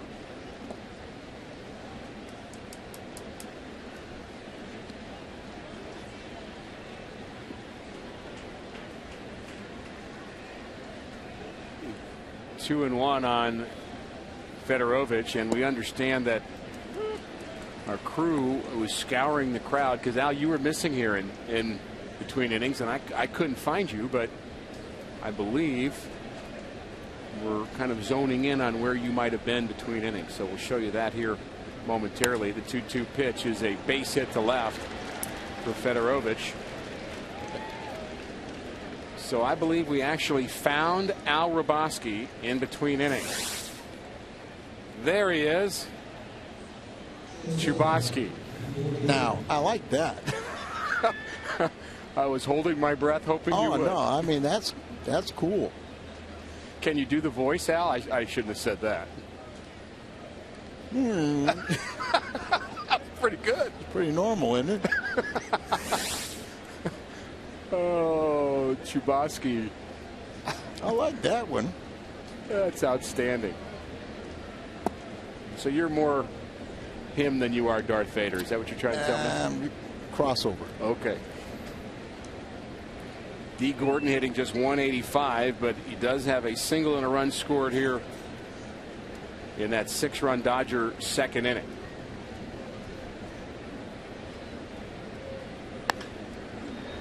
Fly ball, medium center field.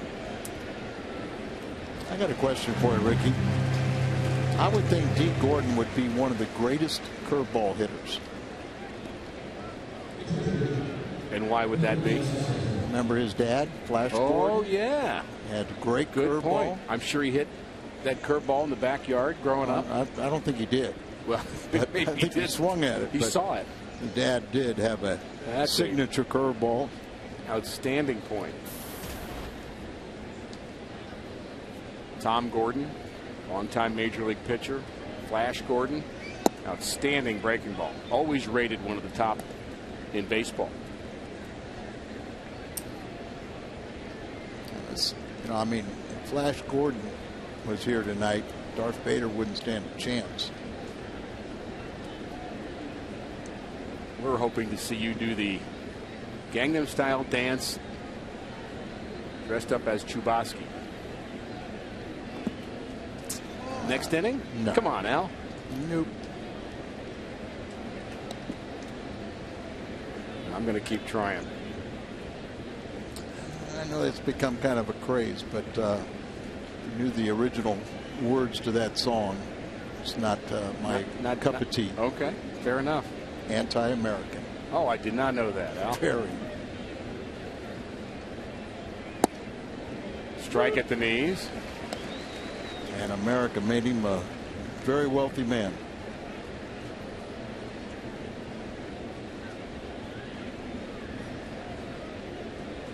Fedorovich, the runner at first. 10 hits for the Dodgers. Still just in the top of the 5th inning.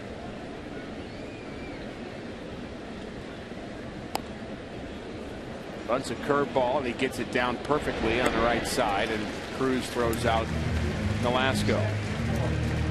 And again, for those just joining us and expecting to see Shelby Miller pitching in this game, Shelby, I believe it was the second pitch of this game. Second pitch. Took a line drive off his pitching elbow. X-rays were negative, but has a contusion on that right elbow and had to be replaced immediately.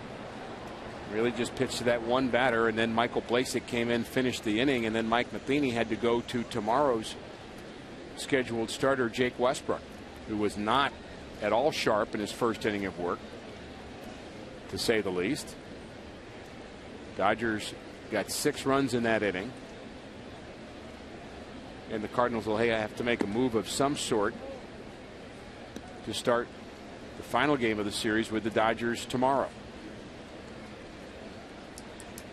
And we're kind of speculating, but we think it might be Carlos Martinez, who is scheduled to start for Memphis tomorrow, maybe here in St. Louis.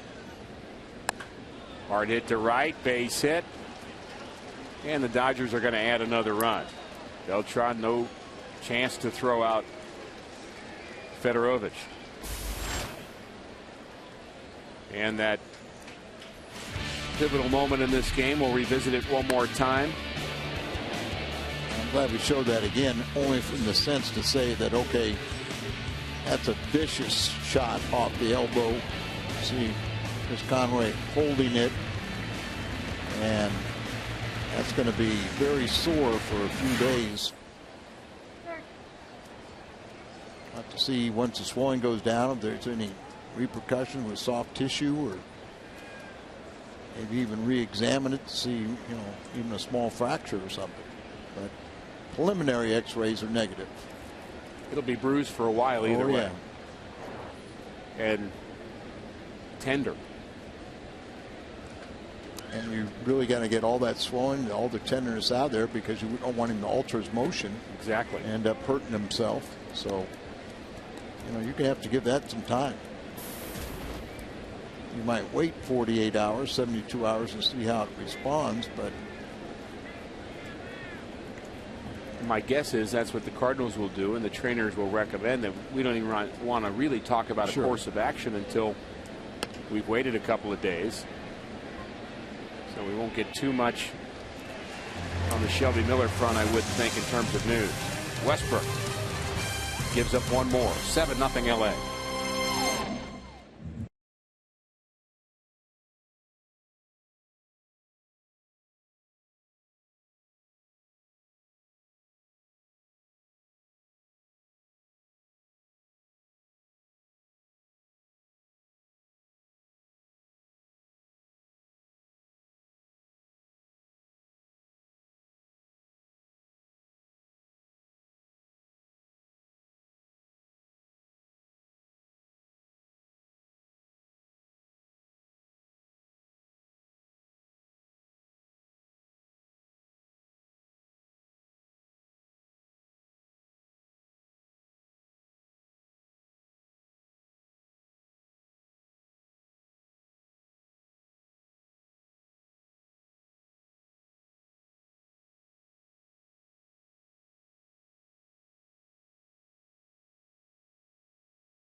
The Cardinals and the Dodgers, final game of the series tomorrow at 6:30 on Fox Sports Midwest. Hyunjin Ryu, phenomenal left-handed pitcher for the Dodgers. He's red hot. He'll start for Los Angeles. Been very good in his 21 starts. Yeah, I mean, he's got that good record, good ERA. He's going to be in the running for Rookie of the Year. Now, he is the first Korean to go straight from the Korean League to the major leagues. But that's probably AA equivalent. Check swing by Cruz. Easy out for the Dodgers. Nolasco, you mentioned it in our open, Al, just how good he's been against the Cardinals in his last 4 outings. ERA just over 1, and he's kind of picking up right where he's left off. Over 1 slightly at 1.01 in his last 4 starts against St. Louis, including 1 start this season down in Miami. And this is his 6th start since being traded to the Dodgers.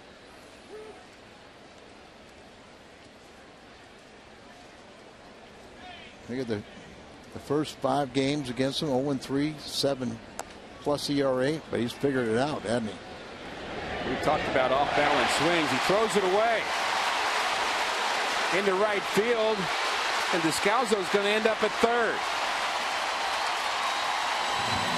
Such a simple little throw, and you know, it's an E1 3-base error, and he just nonchalant threw that ball to first base, and it was well wide of Adrian Gonzalez and right in no man's land. Puig finally has to track it down. Watch how gently he throws it, and then you got your first baseman running to the bag, and he throws it behind him. So this is not how you teach. Catch the ball, little crow hop, he's flat-footed, and then he just gooses it over there in a crucial error. Maybe this is how the Cardinals get on the board. An attempt by Westbrook comes up empty. Started to talk about the off-balance swings of the Cardinals, and Nolasco makes an off-balance throw to an off-balance fielder. So I guess a lot of off-balance going on, but we've seen a lot of Cardinal front foot hitting here tonight. Yeah, totally off balance. It's really mesmerized him with his off-speed pitches. 79 pitches.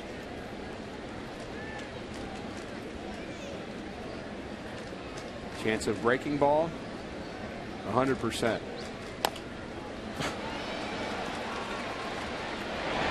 And he threw that one. So yeah, he threw that one.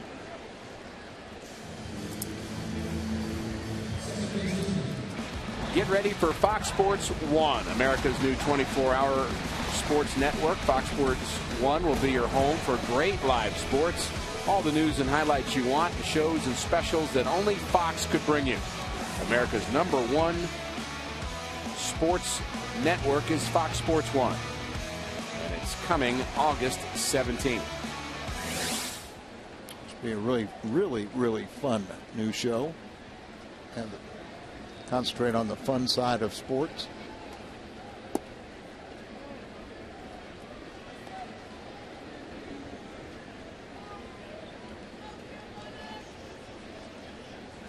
Carpenter 0 for his last 7. 2 for 12 in this series. And remember, he came out that long 0 for on the road trip. Finally broke it on Sunday. Had an 0 for 23. Now he's 2 for 12 in this series. He's hitting the ball in the air a little more than yes, we've he seen. was. You know, maybe an indication, a little tired. He's such a hard worker and might have, working so hard, picked up some bad habits. Mike Matheny disclosed one day that they essentially took his glove away. Said, "You're not taking ground balls today." Well, at first they said you can't report to the clubhouse until 4 o'clock. Then you can't go on the infield. And just, you know, I mean, there is such a thing as working too hard. I think today's hitters spend way too much time in the batting cages. After a while, you get fatigued, and then your hands are going to drop. You just don't have the arm strength to keep them up, and so you drop, and then you're uppercutting everything. But the coaches, they're kind of at the mercy of what the player wants to do. Tough to stop them. Yeah. You try to tell them, hey, you need to back off, but they don't listen because they think the harder they work, the more it's going to help them. And it does to a certain degree. Sure. But there's certain things that you can pick up bad habits by continually practicing the wrong way. Because of fatigue, you get in that bad groove. Think about the body compositions of today's player, just how hard they work in the off season. Their weight training, the way they eat is much better. Their nutrition is way better than it used to be. They're just really? they're just used to working hard. There's the line drive swing we're accustomed to. And another RBI. That's 56. And the Cardinals get on the board. 7-1. Unearned run to this point. They'll need to pile on. Line drive over the head of Gordon. John Jay's had a nice night. And good success against Ricky Nolasco. 6 for 12 now.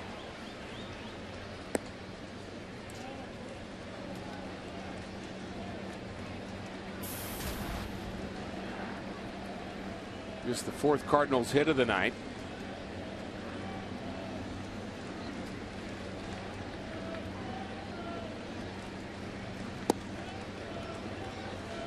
Just think about a lot of guys today, Rick, as soon as the game's over, they go and work out.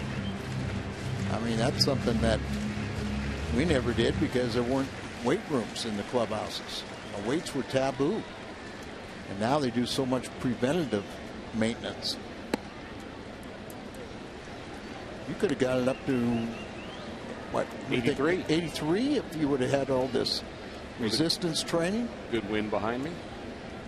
Well, actually would have got right into the hitting zone. Yeah, there's something about being below it. Exactly. Below it or above it. Another base hit for the Cardinals. John Jay, a 3-hit night. How about that? Chip away, chip away.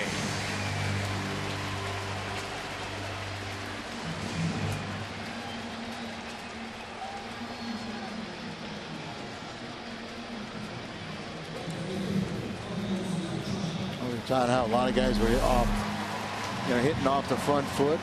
Here he's a little bit out in front, but still those hands and the concentration.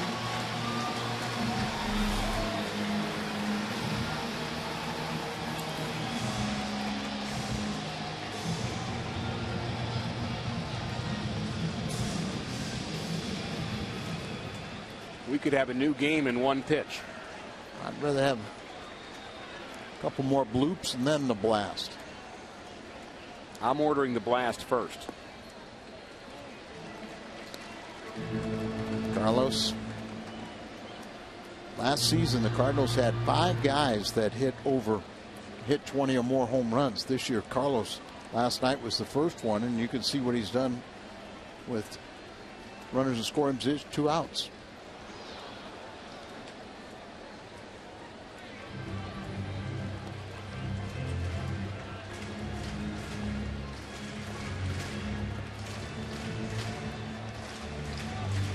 More action in this inning would get this crowd certainly back into this game.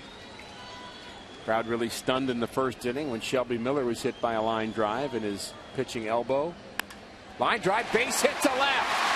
Carpenter rounds third, headed home, and the Cardinals pick up another. 7-2 Dodgers. Chip away some more.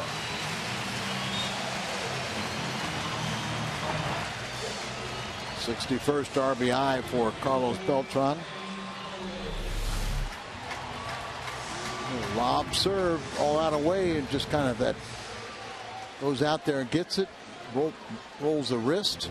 Wonder on this throw here, John Jay could have gone to third, but you can't risk making it out. But he threw it completely over the cutoff. It was shocking that he even tried to throw it home.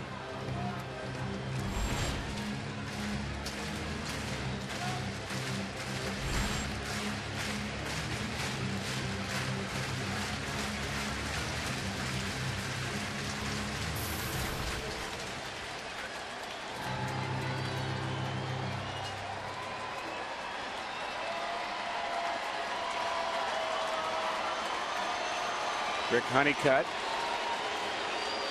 out to talk to Nolasco. He really has himself to blame for the problems he's experiencing here in the 5th inning. Withrow warming up, so Honeycutt's visit will allow him to get ready if needed. I wonder if he was unnerved a little bit by that error. Throwing the ball away. The Daniel Descalzo at bat.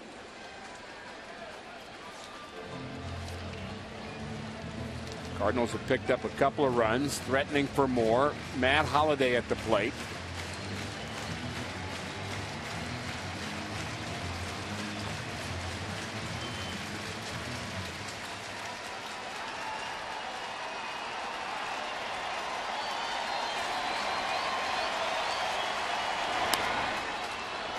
Strike one.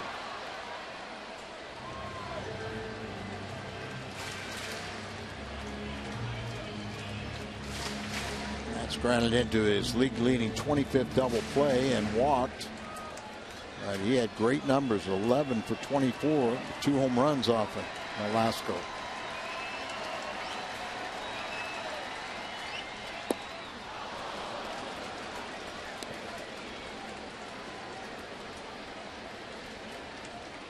Just can't wait long enough, can he? And we just show you what a great average hitter he is throughout his career. And that just little breaking ball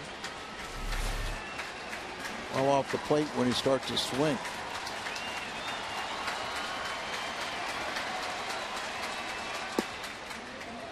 Ricky, now the Cardinals got to remember that in the last start, Nolasco gave up only 4 hits, but 3 home runs, and he only went 5 innings. It's just down and in. So is he nearing his rope? Home run would be nice here. Holliday, 2 runners aboard. Good swing at a bit of a hanger that time. Yeah, but he's still pulling off it. Agreed. Can't wait. Still want the couple more bloops and the blast. Really has to drive that pitch to right field anyway. Yes. Try and pull it, and you're, can't do much with it.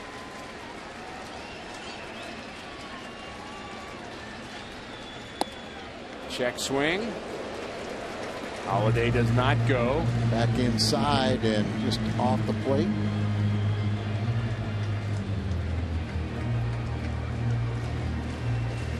Been pretty consistent the first, second, and third time through the lineup. A little bit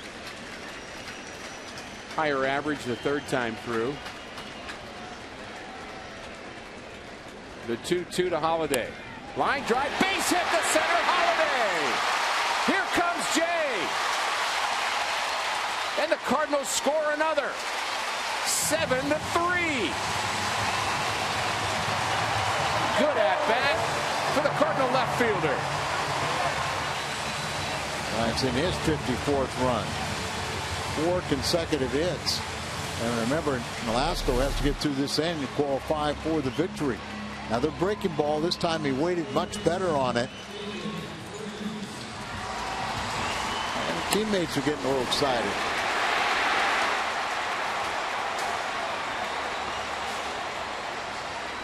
Wainwright and Kelly leading the way. So now it'll be David Freese with Holliday aboard. David Freese had the best numbers off Nolasco coming in. He was 6 for 9, but 0 for 2. Strikeout looking, and he grounded into his 18th double play. But it's all about this at bat with a couple of men on. Still looking for another bloop. You're not ready for the big fly yet? No. After the bloop. All right.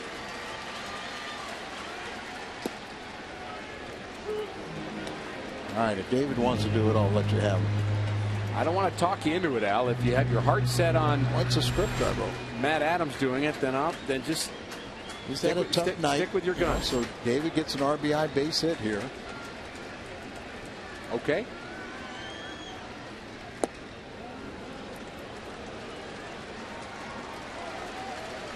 Just kind of see now they're just a little bit, a little bit better. Waiting on the breaking pitches. over 100 pitches now, so maybe he's elevating some of these. 4 straight hits for St. Louis. So that's going to be another 5 and fly if he can get through this inning.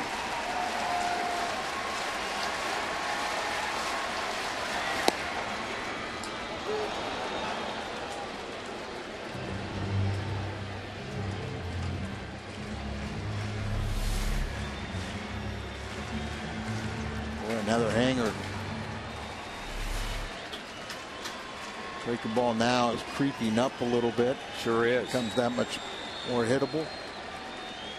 The 1-2 to Freeze is a swing and a miss. He picks a good one there out of his hat to strike out Freeze. But the Cardinals strike with 3 and trail the Dodgers by 4.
With the Cardinals canvas printed courtesy of Coke Zero.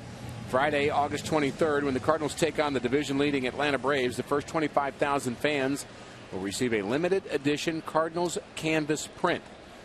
Get your tickets at cardinals.com/promotions. 7-3 LA. Warm evening in St. Louis. Jake Westbrook, his 5th inning of work out of the Cardinal bullpen. Really not even out of the Cardinal bullpen. He was out of the Cardinal dugout. Not expected to pitch today. And he's getting plenty of work, and he's facing Gonzalez, Puig, and Ethier in the 6th. And hopefully he can go another inning or 2 and help out that Cardinal bullpen as they keep on creeping back in. Might be his last inning of work, and we say that hopefully because you got a rally going, you got a pitch hit for him. I think 5 innings would be about right anyway, wouldn't you? I don't know. You expect him to go 100 pitches? I do. I'd like to think he would expect it of himself, that and more. Getting close to that already at 87. He retires Adrian Gonzalez. Westbrook pitched on Saturday. 5-inning start against the Reds. And you take away his first inning, he's been okay. So pitching on 3 days rest. Remember how they used to always say sinker ballers are better on rest? You don't agree with that, right? I think you'd say better without rest. You say when they're tired. When they're tired, and well, I think there's some truth to it, because I think what happens is when a sinker ball pitcher feels too strong, they tend to overthrow and the ball gets straight. But I think I still, talking to a number of sinker ball pitchers, you'd still rather be strong than not. Right. But you'd rather deal with it well, but you'd have to fight that urge to think you could throw hard, and ball flattens out a bit.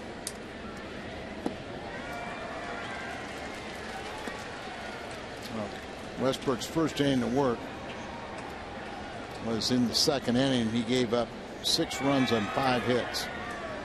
Since that time, he's scattered 4 hits.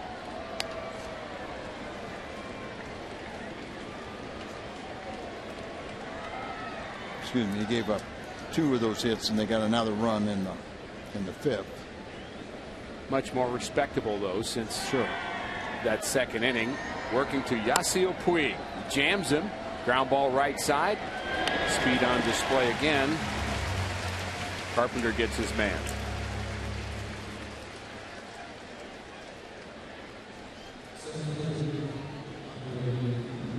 .92 pitches now for Westbrook. Either way, you could kind of almost say in that second inning, his first inning of work, he was overly strong where he couldn't get the ball down. It was up over the middle of the plate. Command wasn't very good. Right. We've really seen him up quite a bit in his last few starts. Sinker ball is such a precarious pitch. You've got to get the right release point, downward plane. On more curve balls, he's incorporated that splitter. You see where he takes the ball, and when he's looking in for the signs, he's got the splitter grip.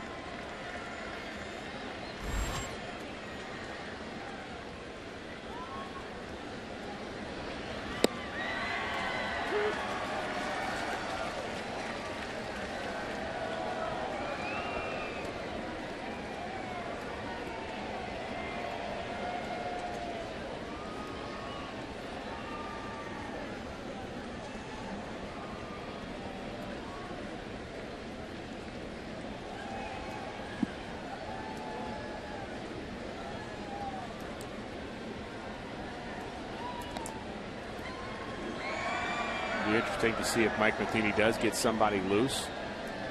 Westbrook scheduled to bat 4th in the 6th inning. I think it depends on if it's a scoring opportunity.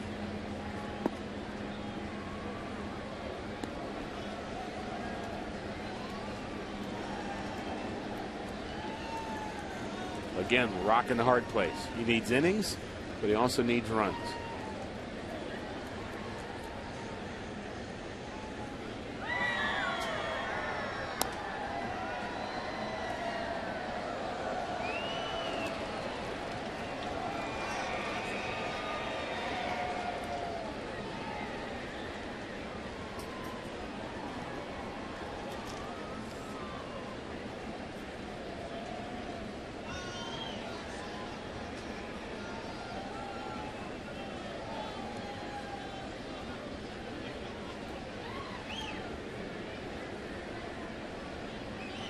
The 2-2 into the right field corner for Ethier. Might be 2, might be more. Ball gets away from Beltran. Stand up triple with 2 outs in the Dodgers 6th. Had Karam in the corner there, eluded Beltran. No error, triple all the way.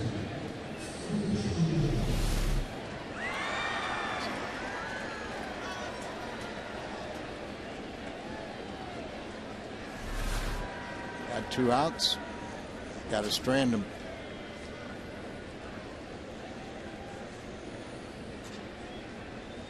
Skip Schumacher had a big hit in this game. Yes, he did.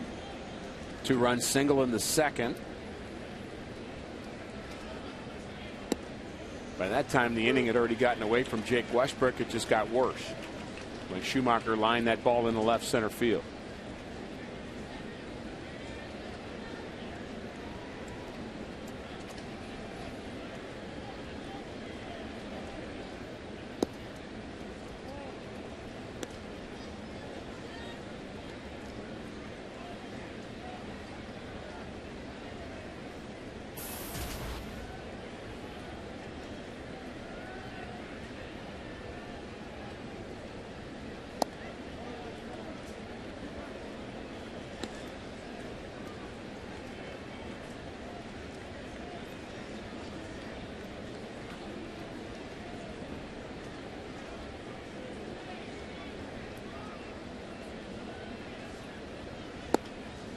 Good changeup from Westbrook. And you'd have to believe this is the last inning for Westbrook either way now, Al. He's up over 100 pitches.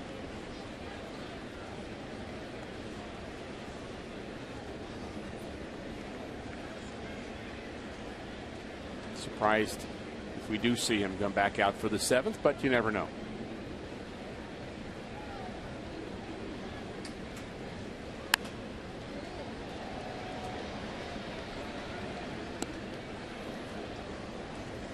Like to have him come in the dugout and say, if you don't have to pinch hit, I'll go one more for you.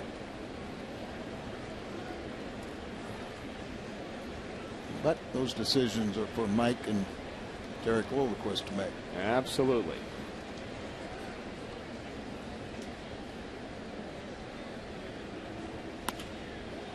Little bloop into center field. That's going to be a base hit for Schumacher, and the Dodgers pick up their 8th run. It's 8-3 Los Angeles. 3 RBIs on the night for Skip Schumacher.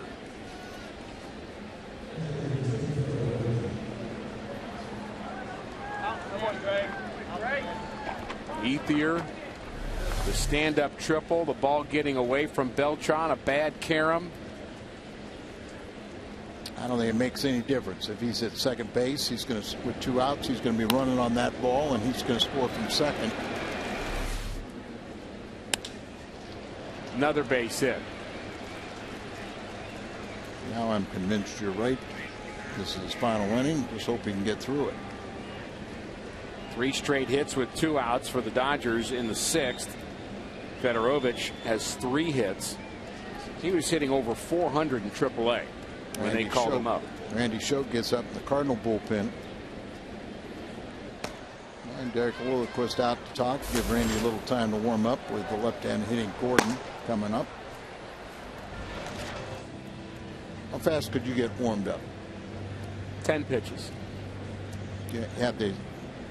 You always tell yourself you could warm up if they called you in cold and oh yeah, because you get 10 pitches out there, you get 10 pitches, you could sneak a couple extra ones out here. I mean, even if they said okay, come in, you could still get 5 or 6 out there and come in and get your 8 on the mound and be ready. One of the differences, I don't see players doing this quite as much. They may do it underneath in the cages, but one of the things that we would always do is play catch with the outfielders between innings, and it was a way of kind of getting semi-ready. Right. I mean, you're at least kind of I would start doing that in the 7th inning. Start playing catch with the outfielder. Just don't see much of that anymore. Yeah, and you don't have the managers and pitching coaches are more concerned, and they don't get you up for all the wasted innings in the bullpen. It's been a good change. It's a good change. Very healthy for the reliever. Used to be in a close game, you'd get a lefty and a righty up to start the inning with the pitcher that was on the mound. Tommy Lasorda was famous for always having a lefty and a righty warming up at all times. That's what I mean. He wanted to be able to make that choice. Ray Searage, who's now the pitching coach for the Phillies, told me once he was up for the Pirates, told me he was up 21 days in a row in the Dodger bullpen. Tough play, and it bounces in front of Beltran. Another base hit, 4 straight, and Schumacher scores.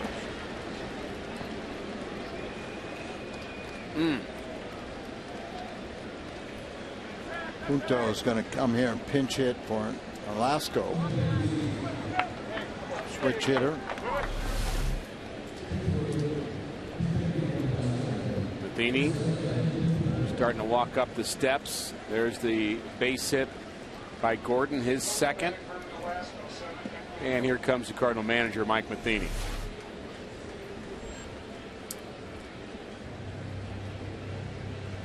Looks like a double switch. Cosma's going to come in, and David Freese will come out. Infielders will switch positions, and Choate will enter the game.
Most for a successful rookie. The tally is in. Confidence wins at 40%, consistency at 36%. Learning the league, respect. I think we would agree. Right on. Yeah, I would say that was well done. All important, as you said, Al. Yeah, but I like the order. Yep. I'd rank them. That's where I'd rank them. Speaking of respect, Jake Westbrook will probably get very little respect for what he did today, but certainly had a very, very tough job. He gave the Cardinals 4 2/3 innings out of the bullpen on 3 days rest.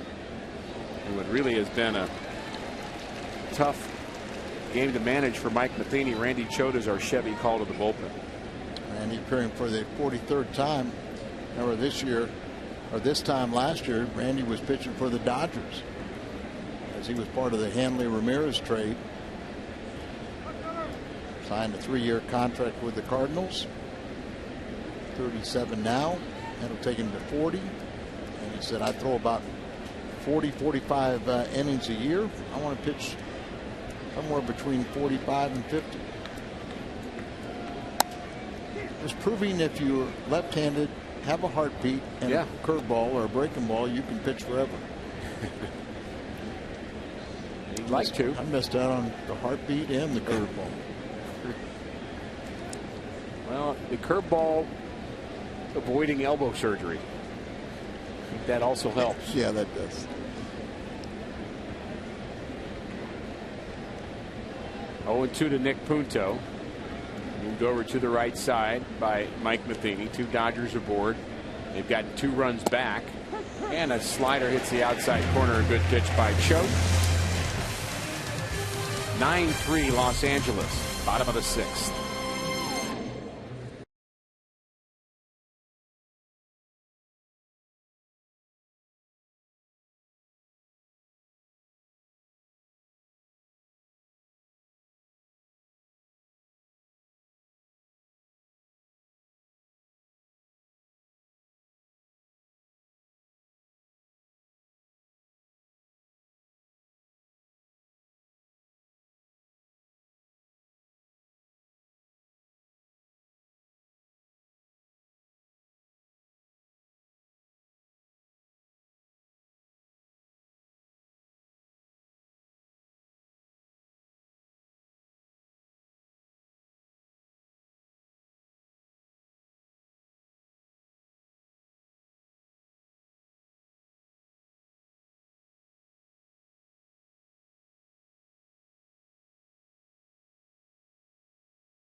Only 250 calories and only at McDonald's. Star Wars night here at Busch Stadium. The whole crowd is here. Princess Leia, Stormtroopers, Chewbacca, or Chubowski. And now we've got Chris Withrow, our Chevy call to the bullpen. There's their first-round draft pick, 20th overall, the 2007 first-year player draft, and a Texas high school player. 6 years in the minor leagues, he had one loss of 21 and 26, 4.87 ERA. But he's done pretty well here. In 12 appearances, he's 1-0 with a 2.51 ERA, and opponents are batting 180 against him. Spent the last last 4 seasons at Chattanooga. Their Double-A team. Yep. Perhaps a late bloomer. Part of a bullpen that's been really good for Don Mattingly. And he certainly throws hard. That pitch at 94. The shift not as pronounced. Yeah, I was wondering that because he throws harder. That means the ball will go further.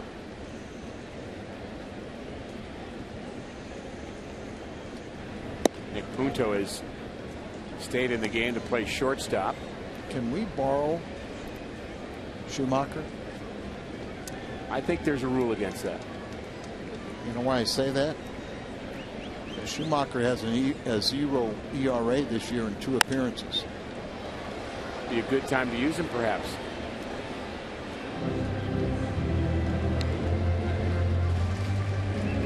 We know Schumacher can pitch. How about the delivery of this right-hander? Maximum effort guy. Drops that right leg drive. Pretty good size, isn't he? 6'4", 215. Looping liner in the right center field. That'll be a base hit for Adams. He's aboard for the first time, and the Cardinals have a base runner here in the 6th.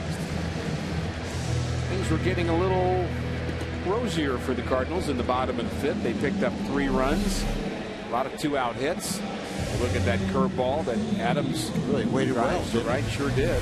You know, you see so many off-speed pitches. A lot of times with Adams, the primary pitch is going to be a changeup. But after a while, you know, you get a pretty good read. You learn how to do that. And who was one of the guys that you remember, a big power guy that was an easy strikeout victim early in his career and then became very, you know, a top-notch power hitter? That'll help. Ball gets away. You have to think about that. George Foster, when he was in the Giants organization, you know, I mean, he was just swing and miss. But then later on in his career, it became a very good off-speed hitter with the power department.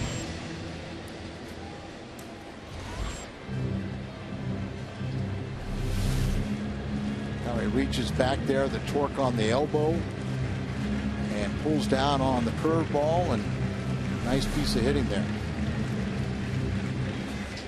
Have you ever seen like a kinesiology class where they'll have pitchers but they don't, you know, they're throwing without a shirt?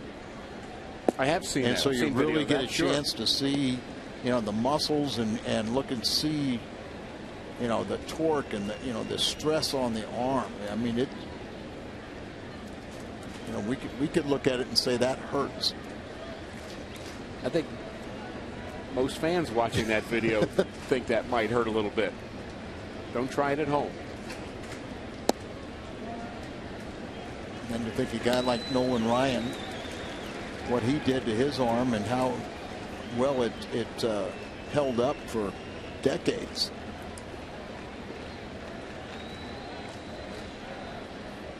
(3-0) on Cruz.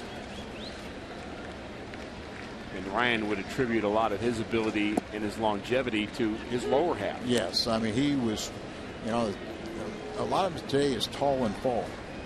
But you think of a Nolan Ryan, you think of Tom Seaver that just had the tremendous leg drive. They got all that power from, you know, the buttocks and the thigh muscles, and just, you know, just drop and drive.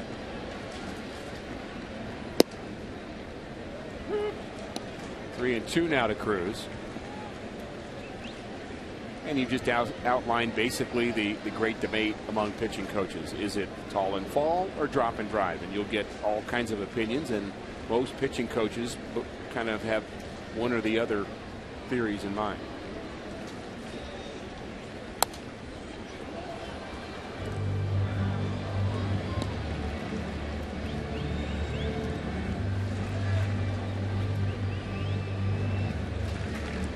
tall and fall is one of the reasons why you look at so many of the major league pitchers today are so, have such great height. Rarely will you see somebody under 6 foot unless they're left-handed. Left-handers kind of break the mold. But you don't see left-handers that have the movement like everybody had years ago. Cruz spoils a 3-2 delivery. It used to be impossible for a left-hand pitcher to throw the ball straight. Like Jaime Garcia as an example. Yeah. He's certainly an example of that. Kershaw, but then you all of a sudden, remember Pedro Martinez was playing in the Dodger organization. They traded him because they said, oh, he's too small. He'll never last. And you look at Maddox.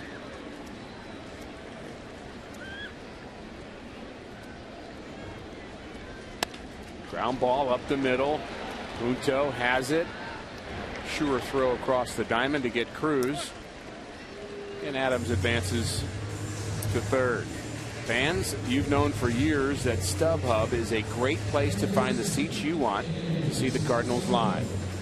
Now they've added StubHub fan rewards so you can earn a little extra with your tickets, like seat upgrades. So head to StubHub and get your Cardinals tickets today.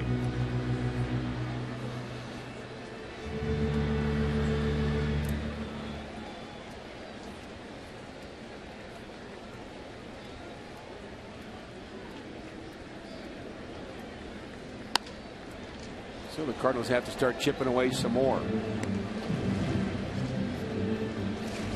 On the board last inning with 3 unearned runs, but then promptly gave 2 of them back to the Dodgers. So kind of like the air out of the tires. Yeah, 9-3.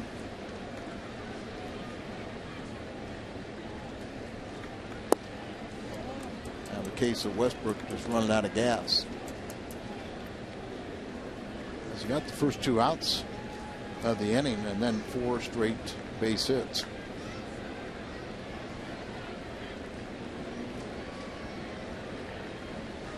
Descalzo reached on that error to get things going in the Cardinals' 5th. And one thing about Descalzo, when he has a good night, he has a really good night. 7 times this year, Daniel has had 3 hit games.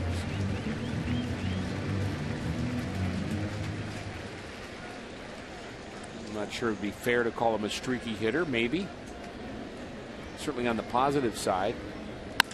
Line drive base hit to center for Descalzo. Adams scores, and it's 9-4 Dodgers. 31st RBI for Descalzo. Where he's got on base with the 3-base error and scored the first Cardinal run. But Daniel right here gets the ball. Bell tie, sends it right back through the middle, and good thing the pitcher ducked. Had enough of those this series. Yeah. It's a great look at how a hitter actually has to hit the ball out in front of him, out in front of home plate. You're not really letting it get too far in on you.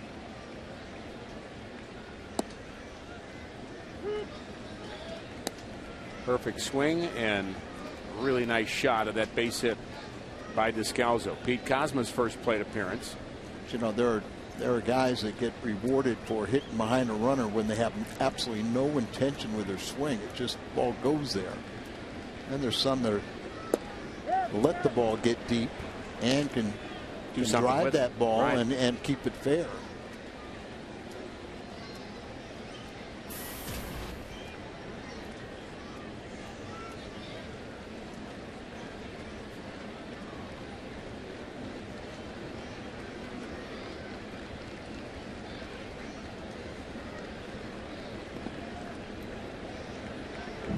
Blocked by the young catcher. Mench's got a great throwing percentage. Both, when A.J. Ellis is there, or FedEx, his nickname. That's what they call him, and when they send him up and down a couple of times to the minor leagues, they said they sent him FedEx. And he's been up and down 4 times this year for the Dodgers. They send a private plane to pick you up, and they send you a FedEx truck to go down. A little different story, isn't it? And I wonder who the Cardinals are sending that private plane for tonight to start the final game of the series. No announcement yet. 1-2, the count to Cosma, and he waves at a high fastball. Strikeout for Withrow.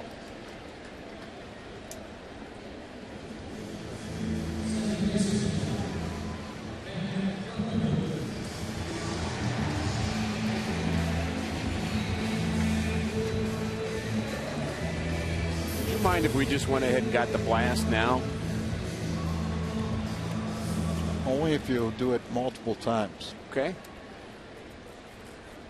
Going off script, but I'll let it. Just like to see it get closer. When we get to within shouting distance. Get our nice crowd energized here on Star Wars night. They've been patient. I have to say that.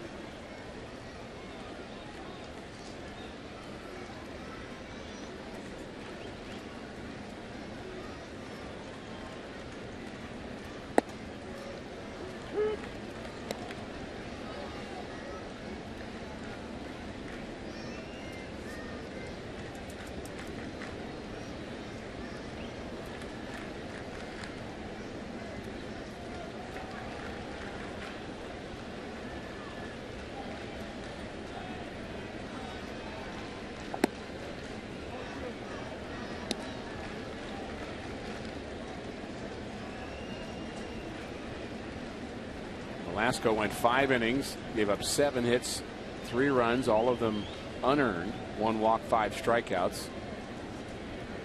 At times he was pretty good. Last 2 starts, he's only gone 5 for. Gave up only 4 hits in Chicago, but 3 of them were home runs.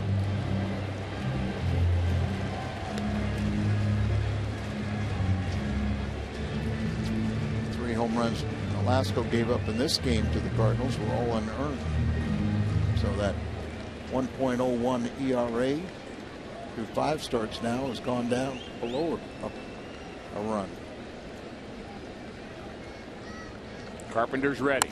Line drive, base hit to right. Another 2-out hit.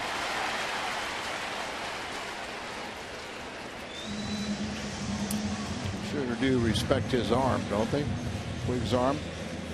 Not sure. Well, you never know with him. I was going to say he wouldn't be throwing to third considering the score anyway. You probably could, but he might. He was. You know, that's what they say. Most of the time, we just pick the ball up and throw it home. But in here, you know, he just loves to throw and going there. Look at, he fires it. It's not just trying to hit the cutoff man. That's just firing it. And Junto has a knack of finding out where it's going to be. So Scalzo not running real hard on it. He thought about going there, but respecting the arm and the score, 9-4. That run doesn't mean anything. Sure does if you start getting a bunch more hits. Up to John Jay if the Cardinals are going to score. Again here in the 6th. Grounds that one foul. Jay's had a nice night, 3 for 3. And scored one of the 4 Cardinal runs.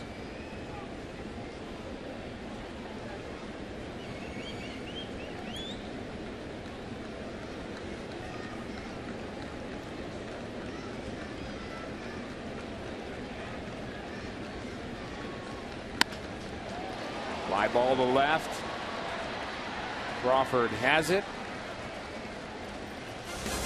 Cardinals get 1 back, but they need some more.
Los Angeles, we've been having fun with Phantom Cam during this homestand. And what do you got, Al? Well, watch how he centers the ball, and you see very little vibration of the ball making contact with the bat, or the bat vibrating.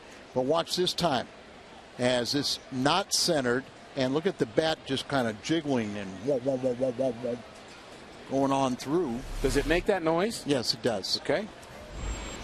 That's when Chewbacca lends his, or Chubasky lends his audio. I believe the correct term is Chubasky. Oh, Chubasky. Okay. Well, you know, I have a picture of a Mark McGwire home run, and whether it's an optical illusion or not, Mark's making contact, and the bat actually looks like it's bent like 3 inches. You know, it's solid wood, but you can see where the handle is and the barrel of the bat, and it looks like it's bowed. And it was a home run that he hit, the very first one he hit in spring training, joining the Cardinals, his first spring training of the Cardinals. We are going to have fun with that Phantom Cam. Oh, yeah. We've already seen some good looks, and we saw the downward spin of the curveball of Clayton Kershaw, what that looks like. I'd like to kind of slow that down with Adam Wainwright to just maybe next time we see him, the difference between his curveball and his cutter, just how the rotation is different on those 2 deliveries and what a hitter might have to look for. Fly down the left field line, and Descalzo has enough room for it. Schultz come in here and retire the 2 batters he's faced.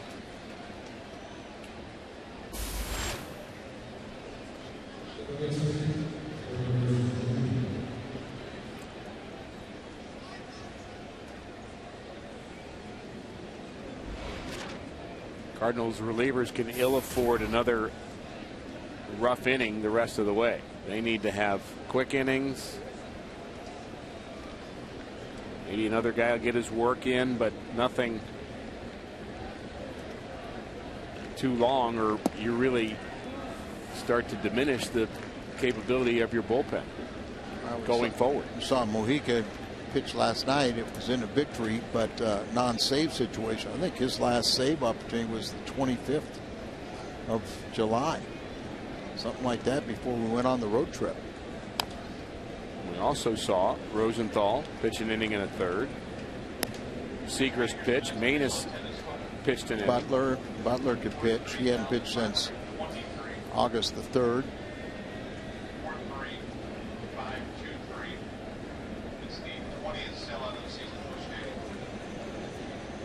Butler on the left, Rosenthal. It looks like they're talking about punting. Builder. Quads up.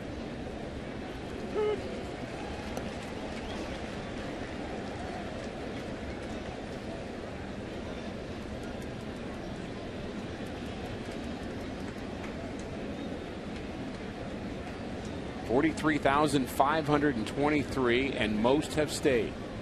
20th sellout for the Cardinals. Boy, once school's been out, these been 40,000 plus every night. Soft grounder to Descalzo.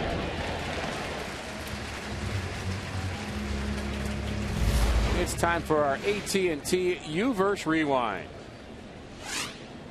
Shelby Miller lasted 2 pitches here tonight, took a line drive off his pitching elbow. And Ricky Nolasco, 5 innings, over 100 pitches, no earned runs, and Skip Schumacher has done some of the offensive damage. A couple of hits for Skip, 3 RBIs, and plenty of hits in this contest. 25 hits, 2 errors, both committed by the Dodgers. 13 runs.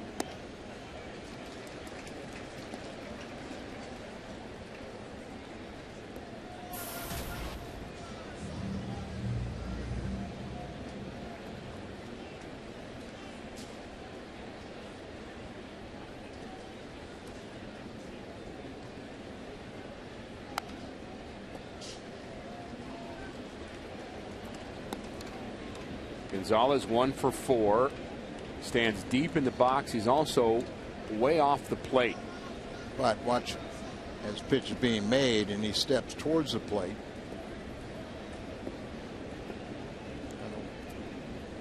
such a good hitter, I'm sure there's a lot of people that will see him where he stands and think, well, he can't cover the outside part of the plate.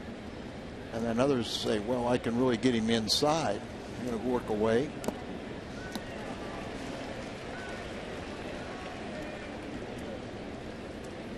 Sometimes that first move coming in, you know, you can attack the inside part of the plate, but it's not a strike. One of the things you learn about facing big leaguers is, and it's entirely different when you're in high school or before that, the guys that stand on the plate can totally hit the pitch inside. That's why they're standing there. Right. When you're younger, you see a guy standing on the plate, you think, oh, I'm going to pitch him in. Well, don't do that in the big leagues. There's a reason they're standing there. Tough chance for Descalzo.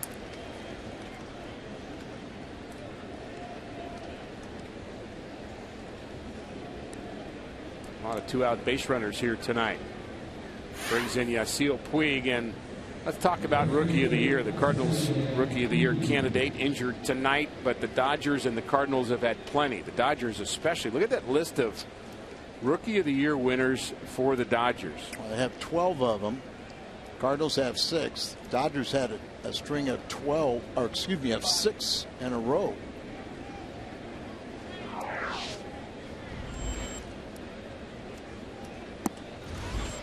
Several of those guys end up playing for the Cardinals. Sutcliffe, Valenzuela. You know, even Wally Moon was with the Dodgers after he won the first Cardinal Rookie of the Year. Ted Sizemore.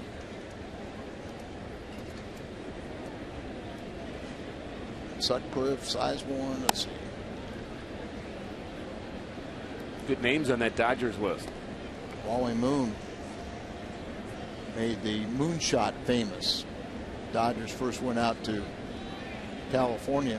They played at Wrigley Field. It was like the AAA place in the Pacific Coast League, but then very soon they went to the LA Coliseum, and it was about 260 feet to left field. And so they put like a 35-foot fence running out there, and Wally Moon would just hit these high towering fly balls, moon shots, that would go over that fence. And then as it went out to center, it got deeper, and then over to right field, they cut off the football field or the Olympic Stadium and put a small little fence cut off from center to right. Like hitting in Fenway a bit. A little bit.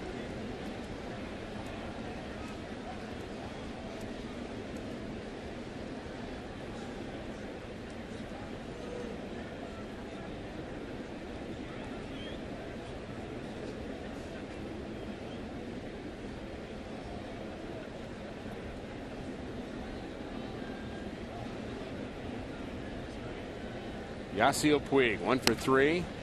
Grounds this one foul. Gonzalez aboard on the error by Descalzo. Choate came on in the 6th inning, got a strikeout with a couple runners aboard in relief of Jake Westbrook, who had a very rough night pitching in difficult situation. Expected to pitch tomorrow. He went 4 2/3 and gave up 13 hits and 9 runs.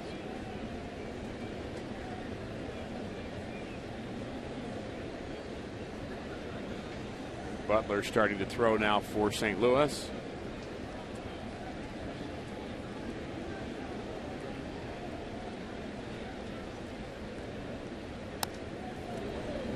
Ball was hit pretty hard. Pretty tough error on Descalzo. Yeah, I think Daniel, today with the scoring is usually everything's a base hit. I agree with you. But I think Daniel was a stand-up guy. I think he would have said that I should have made that play. But I was surprised it was an error. I put down base hit. And that's what Jim Edmonds put down, evidently. The text. And we'll see if that changes. Remember when we were in San Diego and we saw that father and son that were eating cantaloupe or watermelon or something? And they were Jim's friends. And Jim texted us and said that was my neighbors. That's right. I met him. Did you? Yesterday. I do remember them. He came up to me and said, "Remember those guys? They were in Pittsburgh and Cincinnati with us." Down the line, it's deep, but it's just foul. So did they already know that we've been talking about them not eating hot dogs and chips and having a beer at the game, but eating cantaloupe? And yeah, fruit I think Jim had tofu? texted them also. He did. Okay. Told them the story.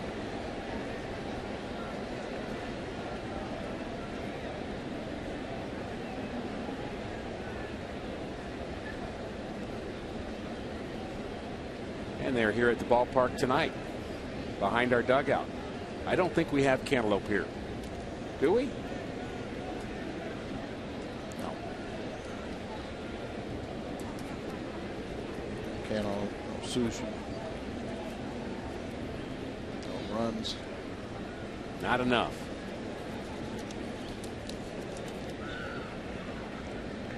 The 3-2 to Puig. Check swing. Did he go? He did not, according to Jim Wolf. So a 2-out walk to Puig. And now Choate will face the left-hander Andre Ethier.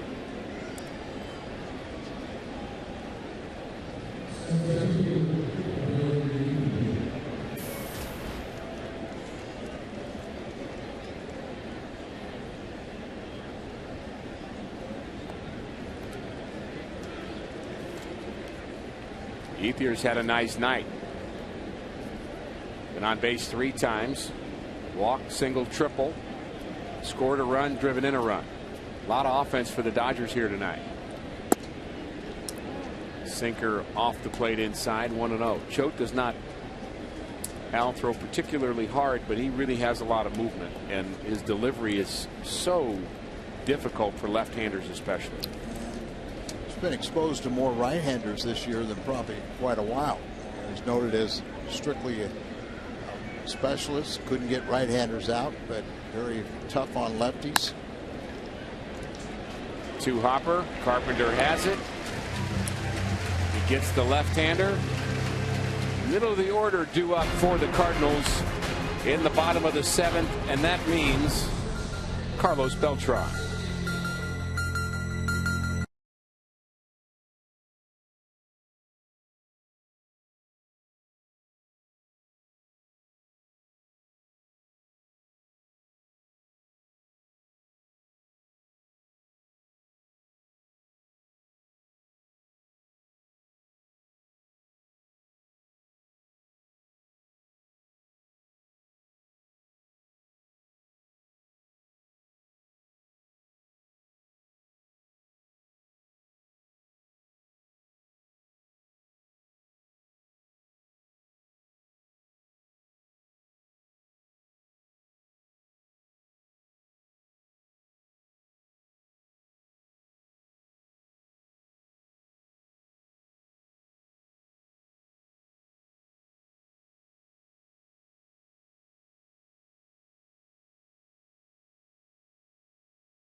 For Dodgers, Skip Schumacher playing second base for the Dodgers here tonight, and he has our Nissan drive of the game.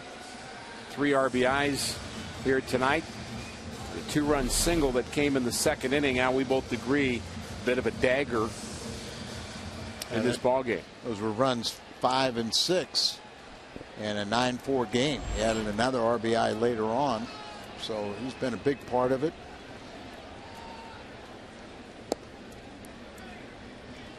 I think we all wish Schumacher, Punto a whole bunch of success, and really enjoyed their time that they were with us, especially Skip, much longer.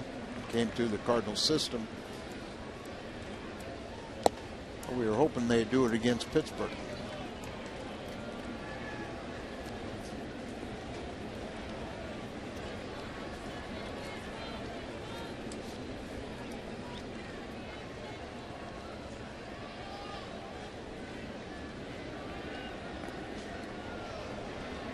Ball in the dirt, almost hit Beltran. Chris Withrow in his second inning of work, facing Beltran, Holiday, and Freeze.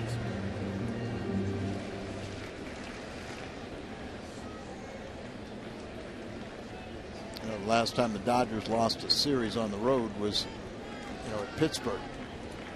So they didn't help us then either.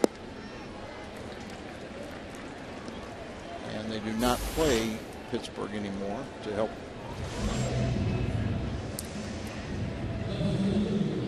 Counting tonight, Al, just think about where we're going the rest of this season. The Cardinals have 50 games remaining, including this one, and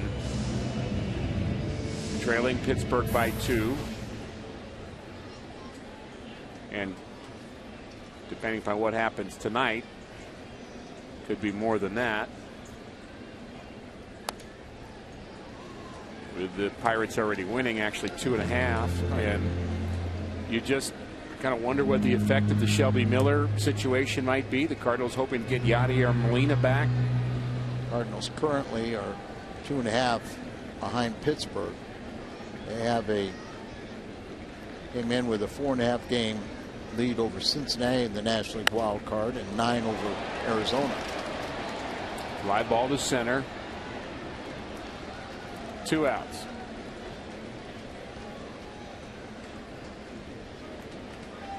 Atlanta wins again. That's what, 13 in a row. Brock Peterson, and they swept Washington.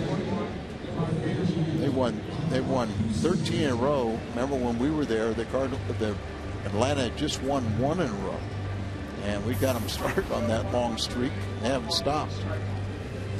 They got 15 game lead now. 15 and a half game, and I must say I'm surprised. I thought there would be a run somewhere with the Nationals and maybe even the Phillies, but boy, the Phillies have been such a disappointment.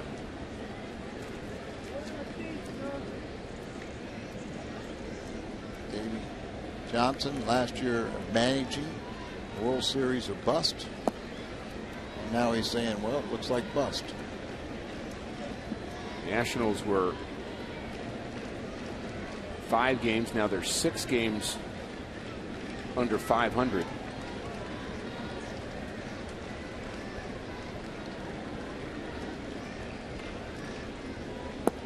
Game baseball really allows you to second guess. Second guess so many managerial decisions and everything, but it's what makes the game interesting. Part of it. I think there are very few people,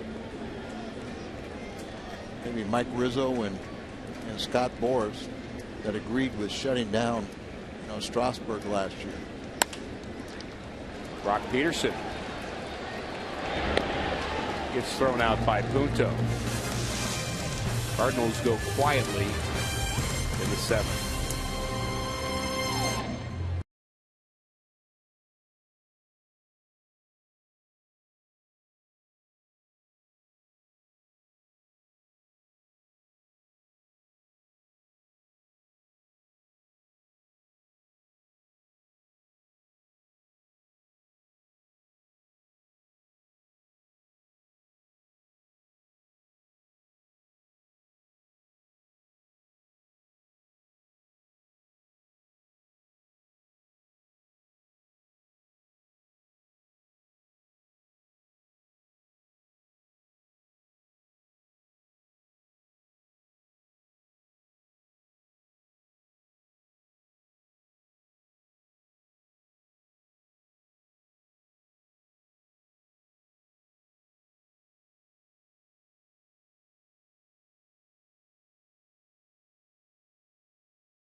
Let's go to Pat Paris. He's in our studio with this Bommarito Sports Update. Pat?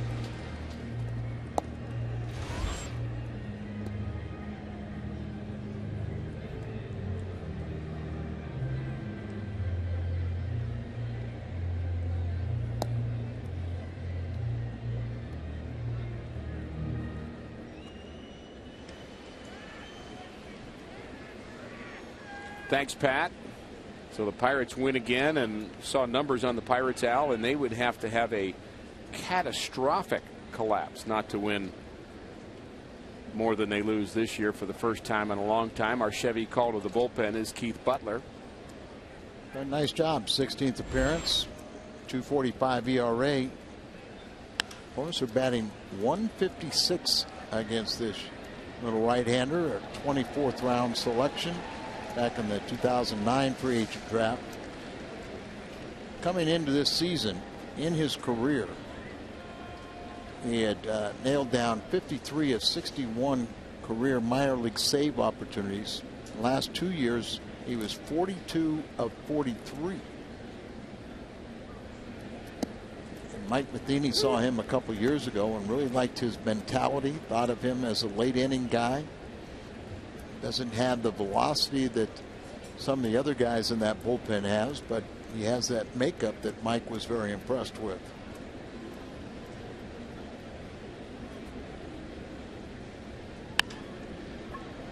Curveball flared to left, over towards the line, and running out of room is Holiday.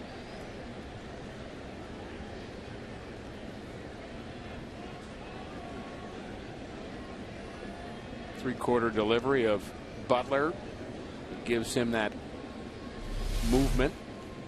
I'd say an 85%. Not three-quarter, 85. No, okay. 85. Get the protractor out. Do you have one of those? Sure. Prove it. Come on, Al, prove it. Where's the Chewbacca outfit? Where is it? Do they make protractors anymore? I used to have one. Good changeup. Takes care of Schumacher. Good start for Butler. See how that changeup would be very effective against minor league hitters, but he's done the job here. Cut down the walks a little bit.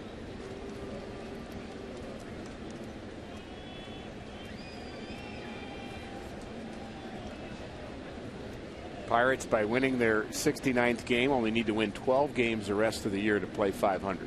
So it'll be the first time in 21 years that they've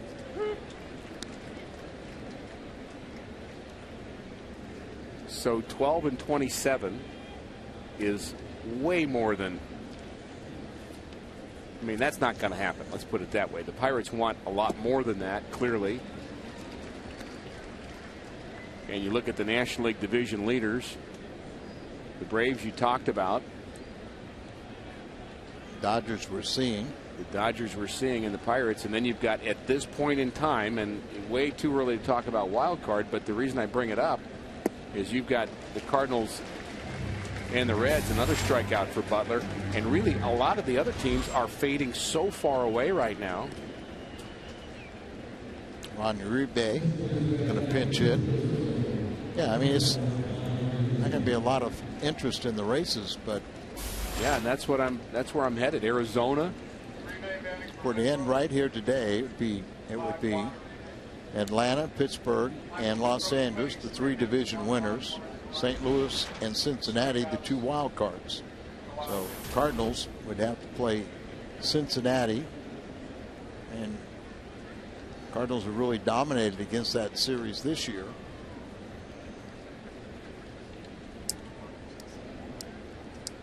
And Arizona, the other team that's they're in the hunt, but they're 4 games back, and then it's Washington and even San Diego. No, thank you. Yeah. Broken bat liner down the left field line, hooking foul. The things I'm concerned about, Rick, though, is Cardinals don't have a very good record against clubs over 500. Now, a lot of times, you if you just play 500 against those clubs or a little bit over and you just dominate against the bad clubs, that's good enough to win.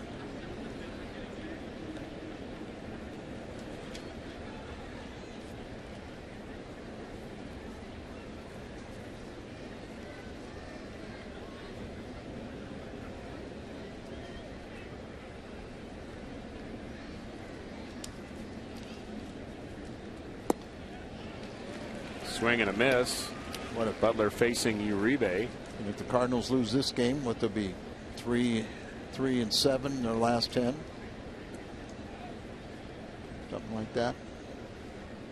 More teams in the race for wild card right now. If you look at the American League, Tampa Bay, Texas, Baltimore, Cleveland, Kansas City having a good year. They won again today, and the Yankees all within kind of striking distance. So just much bigger, cloudier picture in the American League.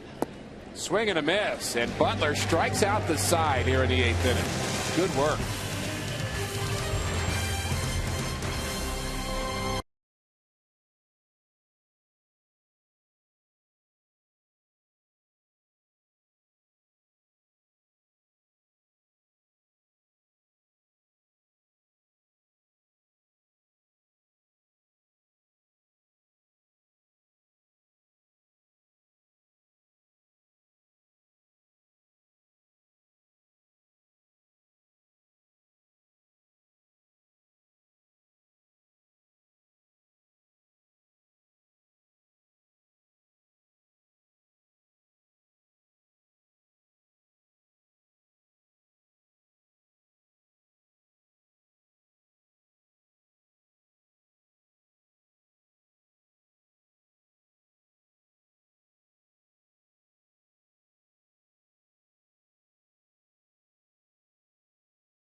Is brought to you by Bud Light Music First.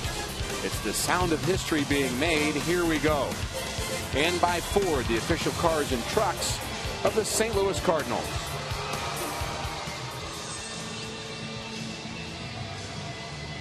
Been a swing and a miss so far for the Cardinals tonight.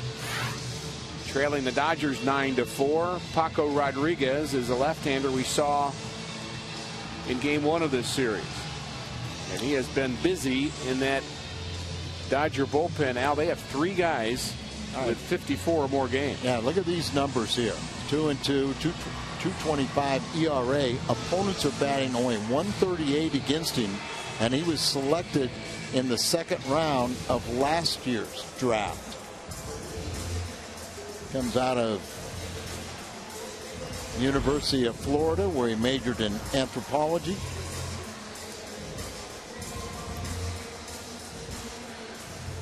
Our Chevy called to the bullpen. Steven Paco Rodriguez is 21 years of age on opening day,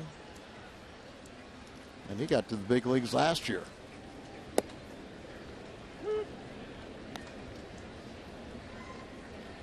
Pitched in 11 games last year with a 1.35 ERA.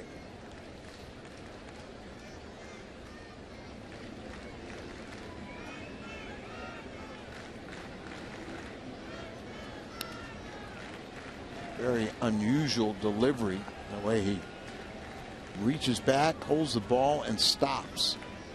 And then still can get the momentum going from the dead stop.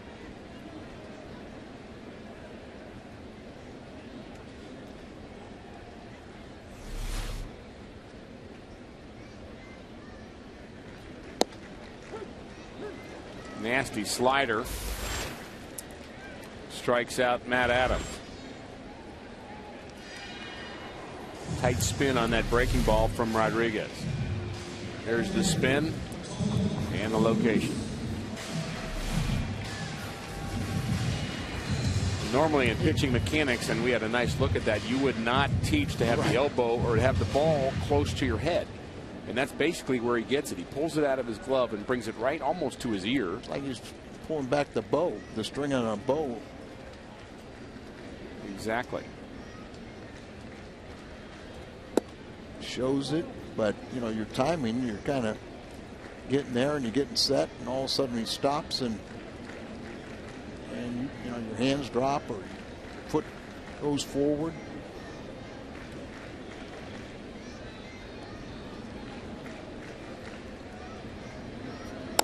Certainly very deceptive. Good movement on that sinker. Tony Cruz bounces out. 1-3. 6 straight Cardinals retired.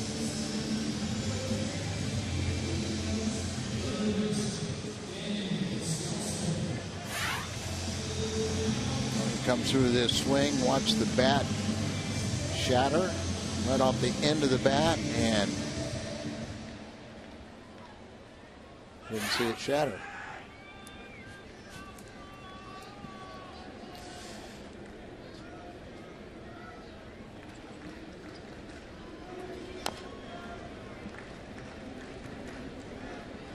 Boy, they glued that bat quick, did they? Well, it sounded like it shattered. And it probably felt like it shattered. There was vibration in the hands. Put it that way.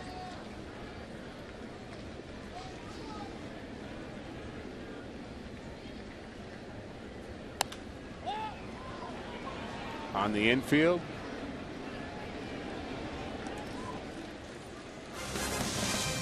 Another quiet inning for St. Louis. On to the ninth.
In St. Louis, coming up after the game on the post-game edition of Missouri Lottery Cardinals Live. Pat Paris and Jimmy Ballgame are at Lumiere Place. Shelby Miller goes down with an elbow contusion after just 2 pitches. We'll have an update on Shelby. What lies ahead for the Cardinal rotation? They'll look at that. We'll also have Cardinal play reaction and Mike Matheny's post-game action or post-game reaction. All that's coming up For now, we head back to the booth and Rick and Chubosky. Thanks, Jim. It's been fun being up here with Chubosky on Star Wars Day at Busch Stadium. And so far, Keith Butler's been having fun. He had a very good 8th inning, struck out the side. He will face Punto in the top of the order here in the 9th inning. The Cardinals trailing by 5. Still a glimmer of hope.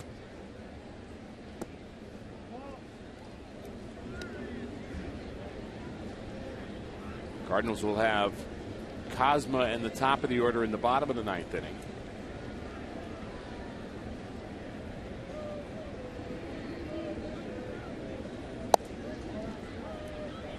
And for fans asking about Yadier Molina, as Jim has been reporting, and the Cardinals have been saying hopefully that Yadi would be ready to come off on the 15th of August, the disabled list. That would be his first day of being eligible.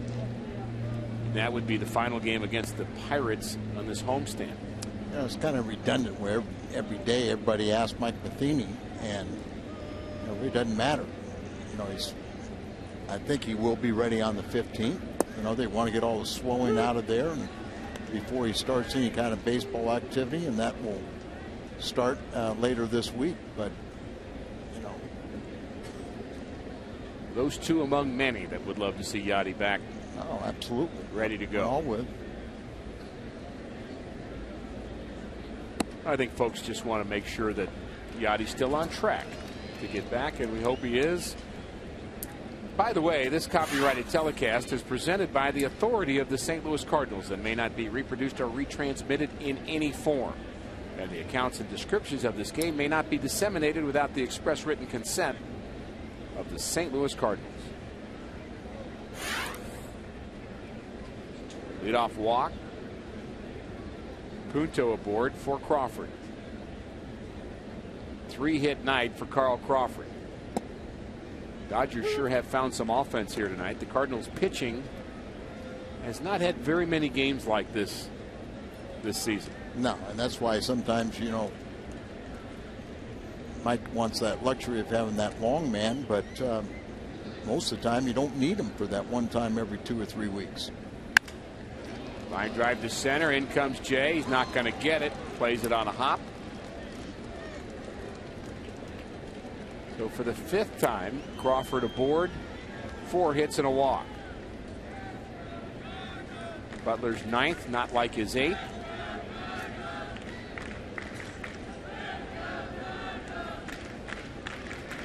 One thing we have not really talked much about, Al, and despite the bad turn of events with Shelby Miller on the second pitch of this game, in some ways, after hearing that the results of the x-rays were negative, which was very good news, at some point you got to consider the fact that it could have been worse. Oh yeah, and a fracture, sure, which you would hate to think could be career threatening, but let's look at the positive side. And the Cardinals, Mike Matheny, got out of that inning without him, run being scored. Thought Westbrook was the best option, starter for tomorrow. Put him in there, but it didn't work out.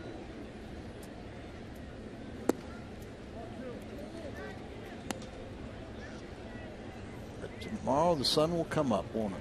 Yes, it will. The only thing this club needs is a little winning streak. That takes care of everything in this game. Very possible. We talked pretty extensively in game 1 of the series just what the Dodgers did to get out of last place and into first place and become the talk of all baseball. And they did that in spectacular fashion. We mentioned they're 15-3 since the All-Star break, but 32 and 8. 32 and 8 last 40 games, and it coincided with Puig coming up, and also Hanley Ramirez getting healthy. They're playing without their center fielder, Matt Kemp, very talented player. Pitching has come together. Their bullpen got Bullpen's better. Been outstanding, yeah. I mean, the bullpen really came together on on the 15-game winning streak on the road. They were like almost 4 ERA, and then they got to about 1.3. So for the Cardinals to go on this winning streak that you're hopeful for, what are some of those elements that need to take place for them? Well, I think you just need to, you have to get good starting pitching. That just sets the tone. We hate to harp on it, but it does set the tone. You got to play good defense. You got to get outstanding hitting from everybody. Bullpen has to do their job. Can't do much better with runners in scoring position, but it's been crazy that they've hit that well for this long. And we know it won't continue, but we sure would like it to.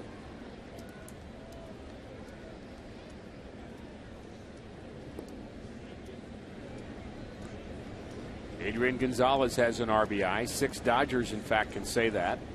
Schumacher, who was 0 for 14 coming into this game, has 3 of those RBIs for Los Angeles. You kind of feel that there is something a little bit amiss with the Cardinals. That it's not firing all cylinders. They need something. And part of it is, I think, is the inconsistency. Our starting pitching is good, usually at home, pitch much better.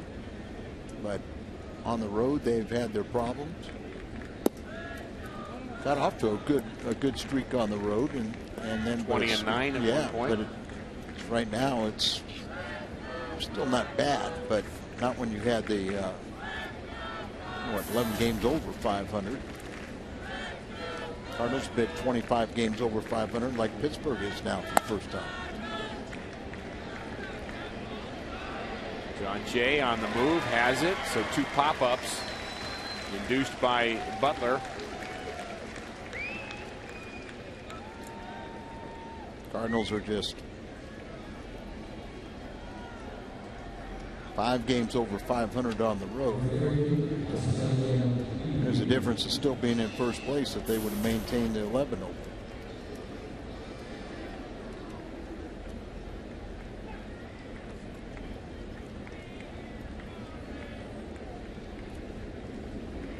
There's a lot of season left. I'd rather be in the Cardinals' position than a lot of clubs chasing them. No question. Wonder whether the Cardinals, just in general, that 7-game losing streak that the Cardinals had to start the road trip, maybe shook them a little bit. Maybe you said maybe that's what's not on all cylinders right now. Just a little bit of a blow that they're still recovering from. Did win 2 out of 3 in Cincinnati. But I agree, not quite right yet.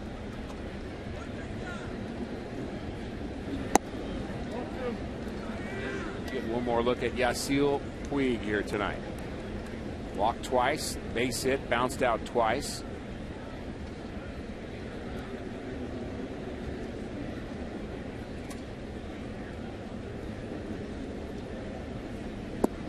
A lot of fans are very anxious to watch him play in this series.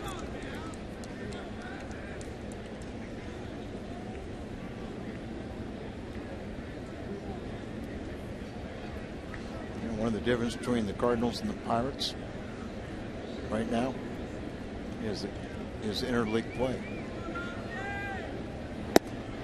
Pirates are 12-5, Cardinals 8-9.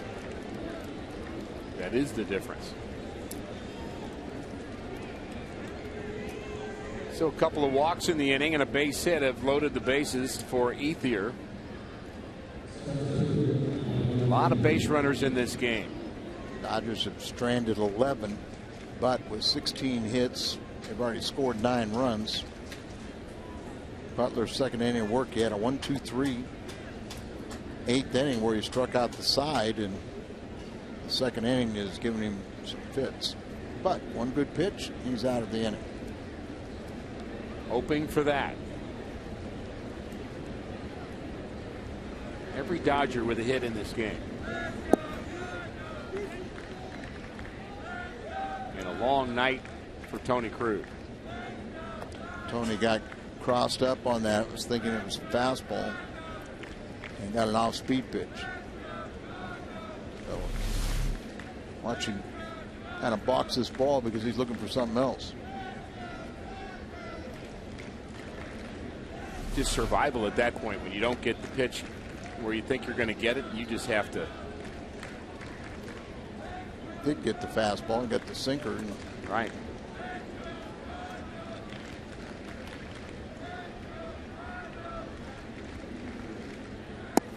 Andy Bennett tells a great story of being caught by Tom Pagnazzi. Shook him off about 4 times, and Tom Pagnazzi got mad at him behind the plate. He kept putting the numbers down. He went out to talk to him. He said, I tell you what, I'll just sit back there. You throw whatever you want because I can catch whatever you've got anyway. And not what you want to hear from your pitcher, but that made Andy madder. Yeah. And in between innings, he came in. That ball's fair down the line and into the corner. And it's going to clear the bases. Puig scores all the way from first, a 3-run double. And the Dodgers tack on more here in the 9th inning. So 1 pitch from getting out of this inning, and Butler can't make it happen.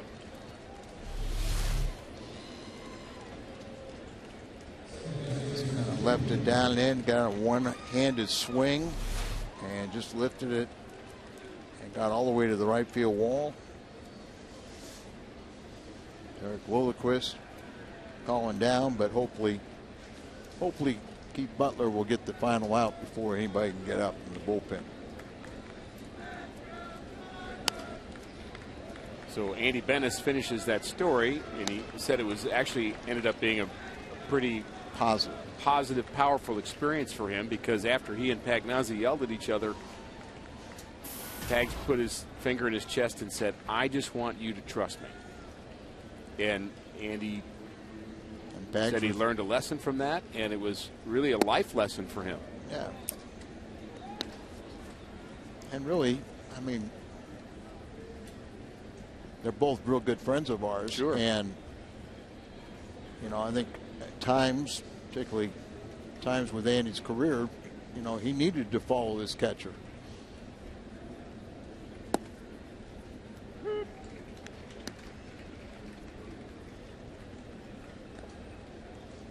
How about the end when he came up with a split finger pitch, resurrected his career, but I think he kind of knew that, yeah, I can end it on a high note right now, and if I come back, it probably won't work.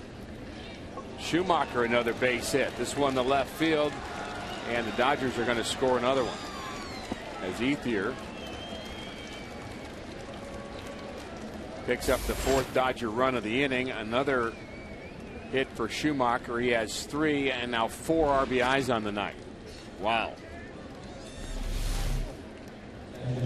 Seen him take balls to left field an awful lot, even though Holiday didn't pick it up cleanly. It's a base hit, an RBI for Skip.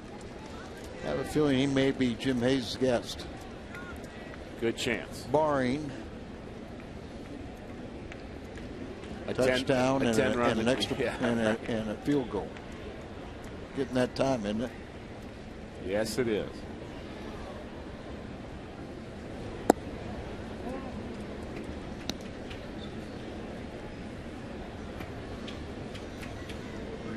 Wasn't that long ago we were seeing the Cardinals with a score like this, 13-4, or even better.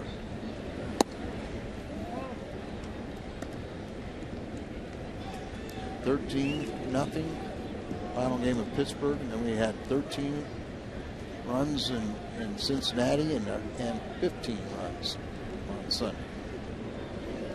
It's a lot more fun when it's the Cardinals doing the hit. Better believe it. Butler struggling to get through the 9th. He's given up 4 runs after striking out the side in the 8th. And we got Rob Johnson warming up in the bullpen. Oh boy. Skip has made 2 scoreless pitching outings for the Dodgers this season.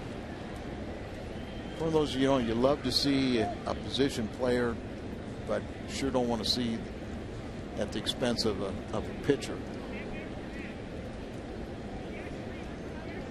41 pitches for Butler. Line drive foul, and just running on fumes right now, isn't he? He was so effective that first inning, striking out the side, but struggle here.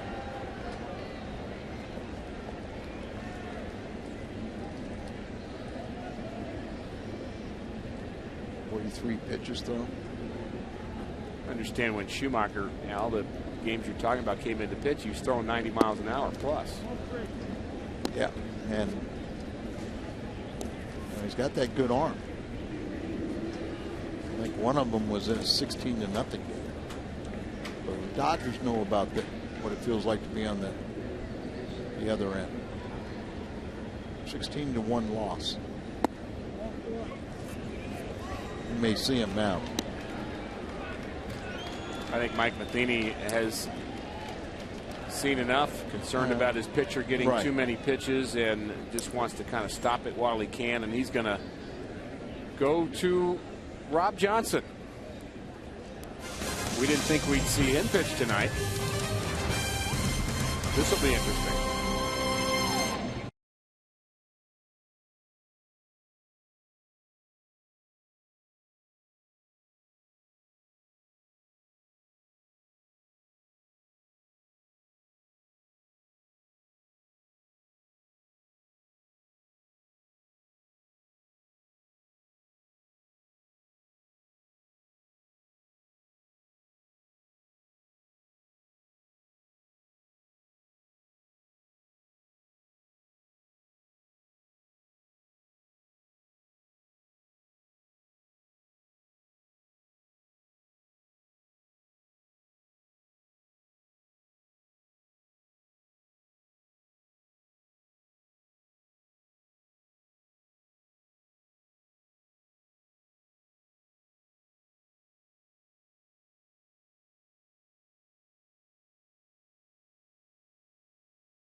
Schumacher, a 3 for 6 night, 3 hits, 4 RBIs, and a run scored. And our Chevy call to the bullpen is Rob Johnson. Second major league appearance on the mound. Last year for the Mets, he threw a shutout inning against Toronto. And he gets Poco Rodriguez, Dodger pitcher. Poco probably a little unsure with a position player on the mound. Didn't want to get hit. As the ball's in on him. 90 miles an hour. It's a catcher's arm for you. Yep. Short arms it. He wants that strikeout, doesn't he?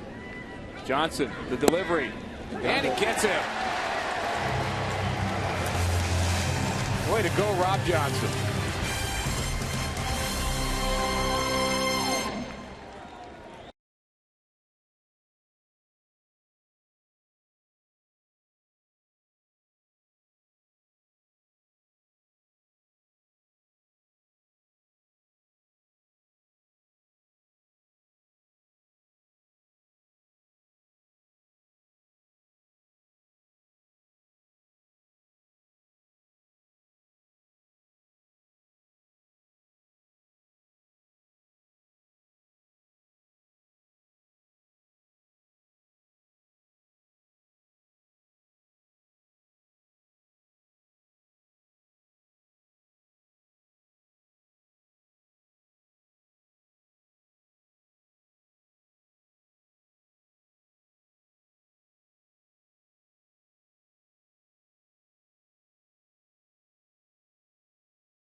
Ninth for the Dodgers.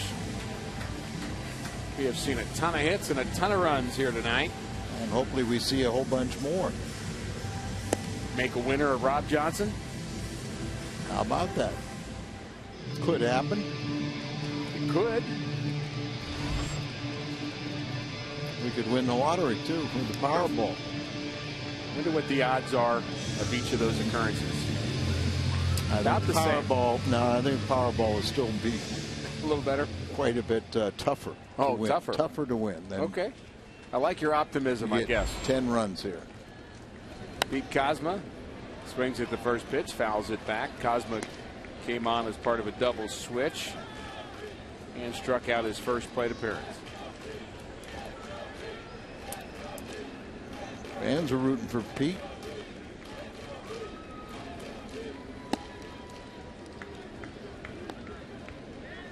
Dodgers signed Carlos, and then same in the minor leagues. Thought they saw a mechanical flaw. Thought they corrected it. Throwing good. I'll say 94. This one was 95.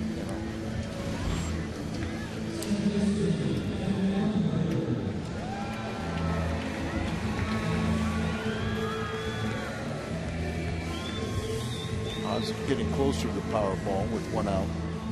10 runs needed. Carpenter has 2 hits on the night.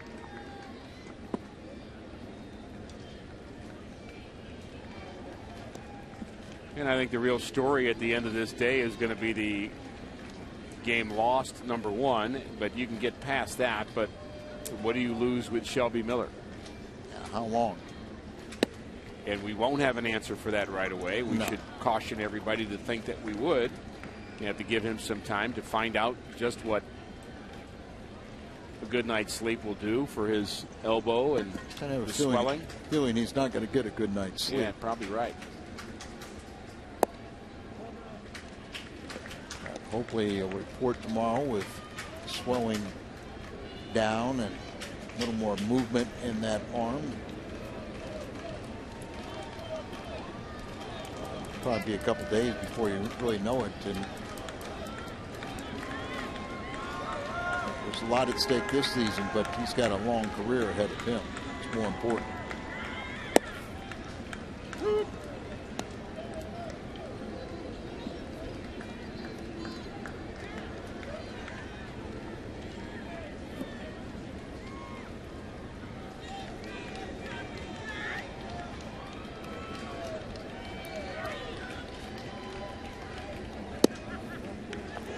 Go.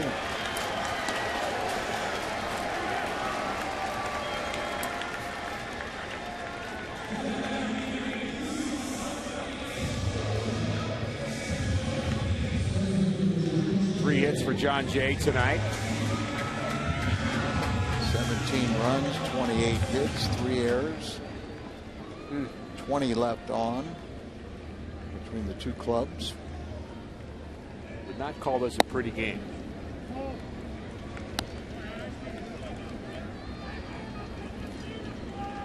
Even from the Dodgers side, they're probably not real happy with the way this has transpired. You gotta like their offense, though. Yeah. Cardinals came in leading in batting average, but Cardinals got 10 hits in this game, but Dodgers were second. They have 18 hits.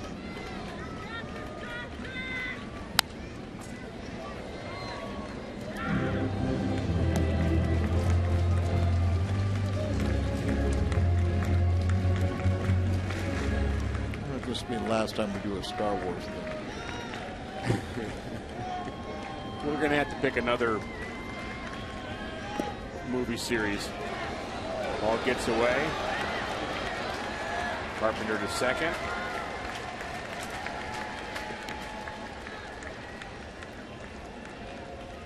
I think it went downhill today after they started doing the Gangnam Style out in center field. And it became Sleepless in Seattle or St. Louis.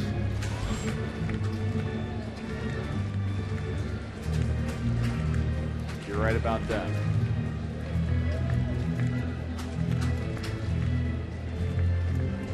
we hope David Eckstein comes back again. We hope he's not disappointed. Meet his wife Ashley here. She threw out the first pitch just a couple hours ago.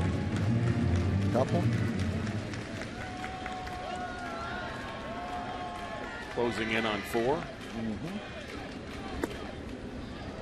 Swing and a miss by Jay. 2 strikeouts for Marmol, and Adrian Chambers will pinch hit.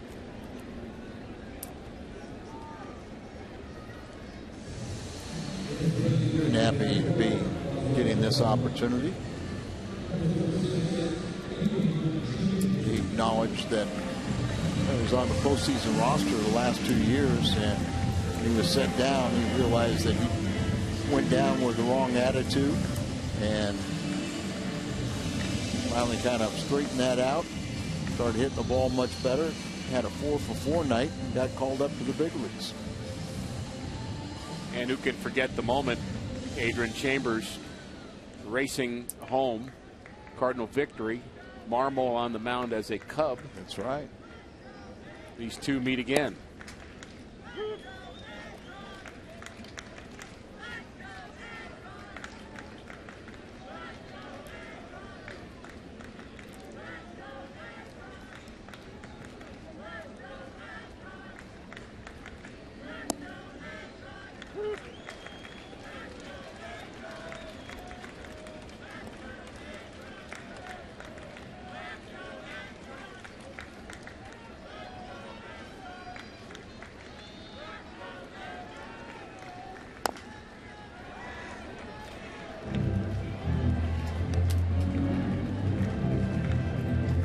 Hyunjin Ryu will pitch for the Dodgers in the finale tomorrow. And we can only guess and speculate who will pitch for the Cardinals. Jake Westbrook called into action today. Tough night for the Cardinals pitching staff. Cardinals down to their last strike here in the ninth. Cardinals were within 1, Al, of tying that long series total. 1,009 wins for the Cardinals, 1,010 for the Dodgers. Looks like the Dodgers are going to get that 2-game lead back in the all-time series as Chambers bounces out. And this night has been all Los Angeles Dodgers. It's a tough game for the Cardinals, especially with the loss of their starter Shelby Miller. Hopefully it will not be a disablement. Hopefully it will be just a short period of time. But it was good to see some of our friends from the Dodgers, Schumacher, Punto, Mark McGuire. But Cardinals need to come back tomorrow. You can forget about this one and come back and start the nice winning streak. 13-4 LA. Plenty to break down on the post-game show. And that's coming up next.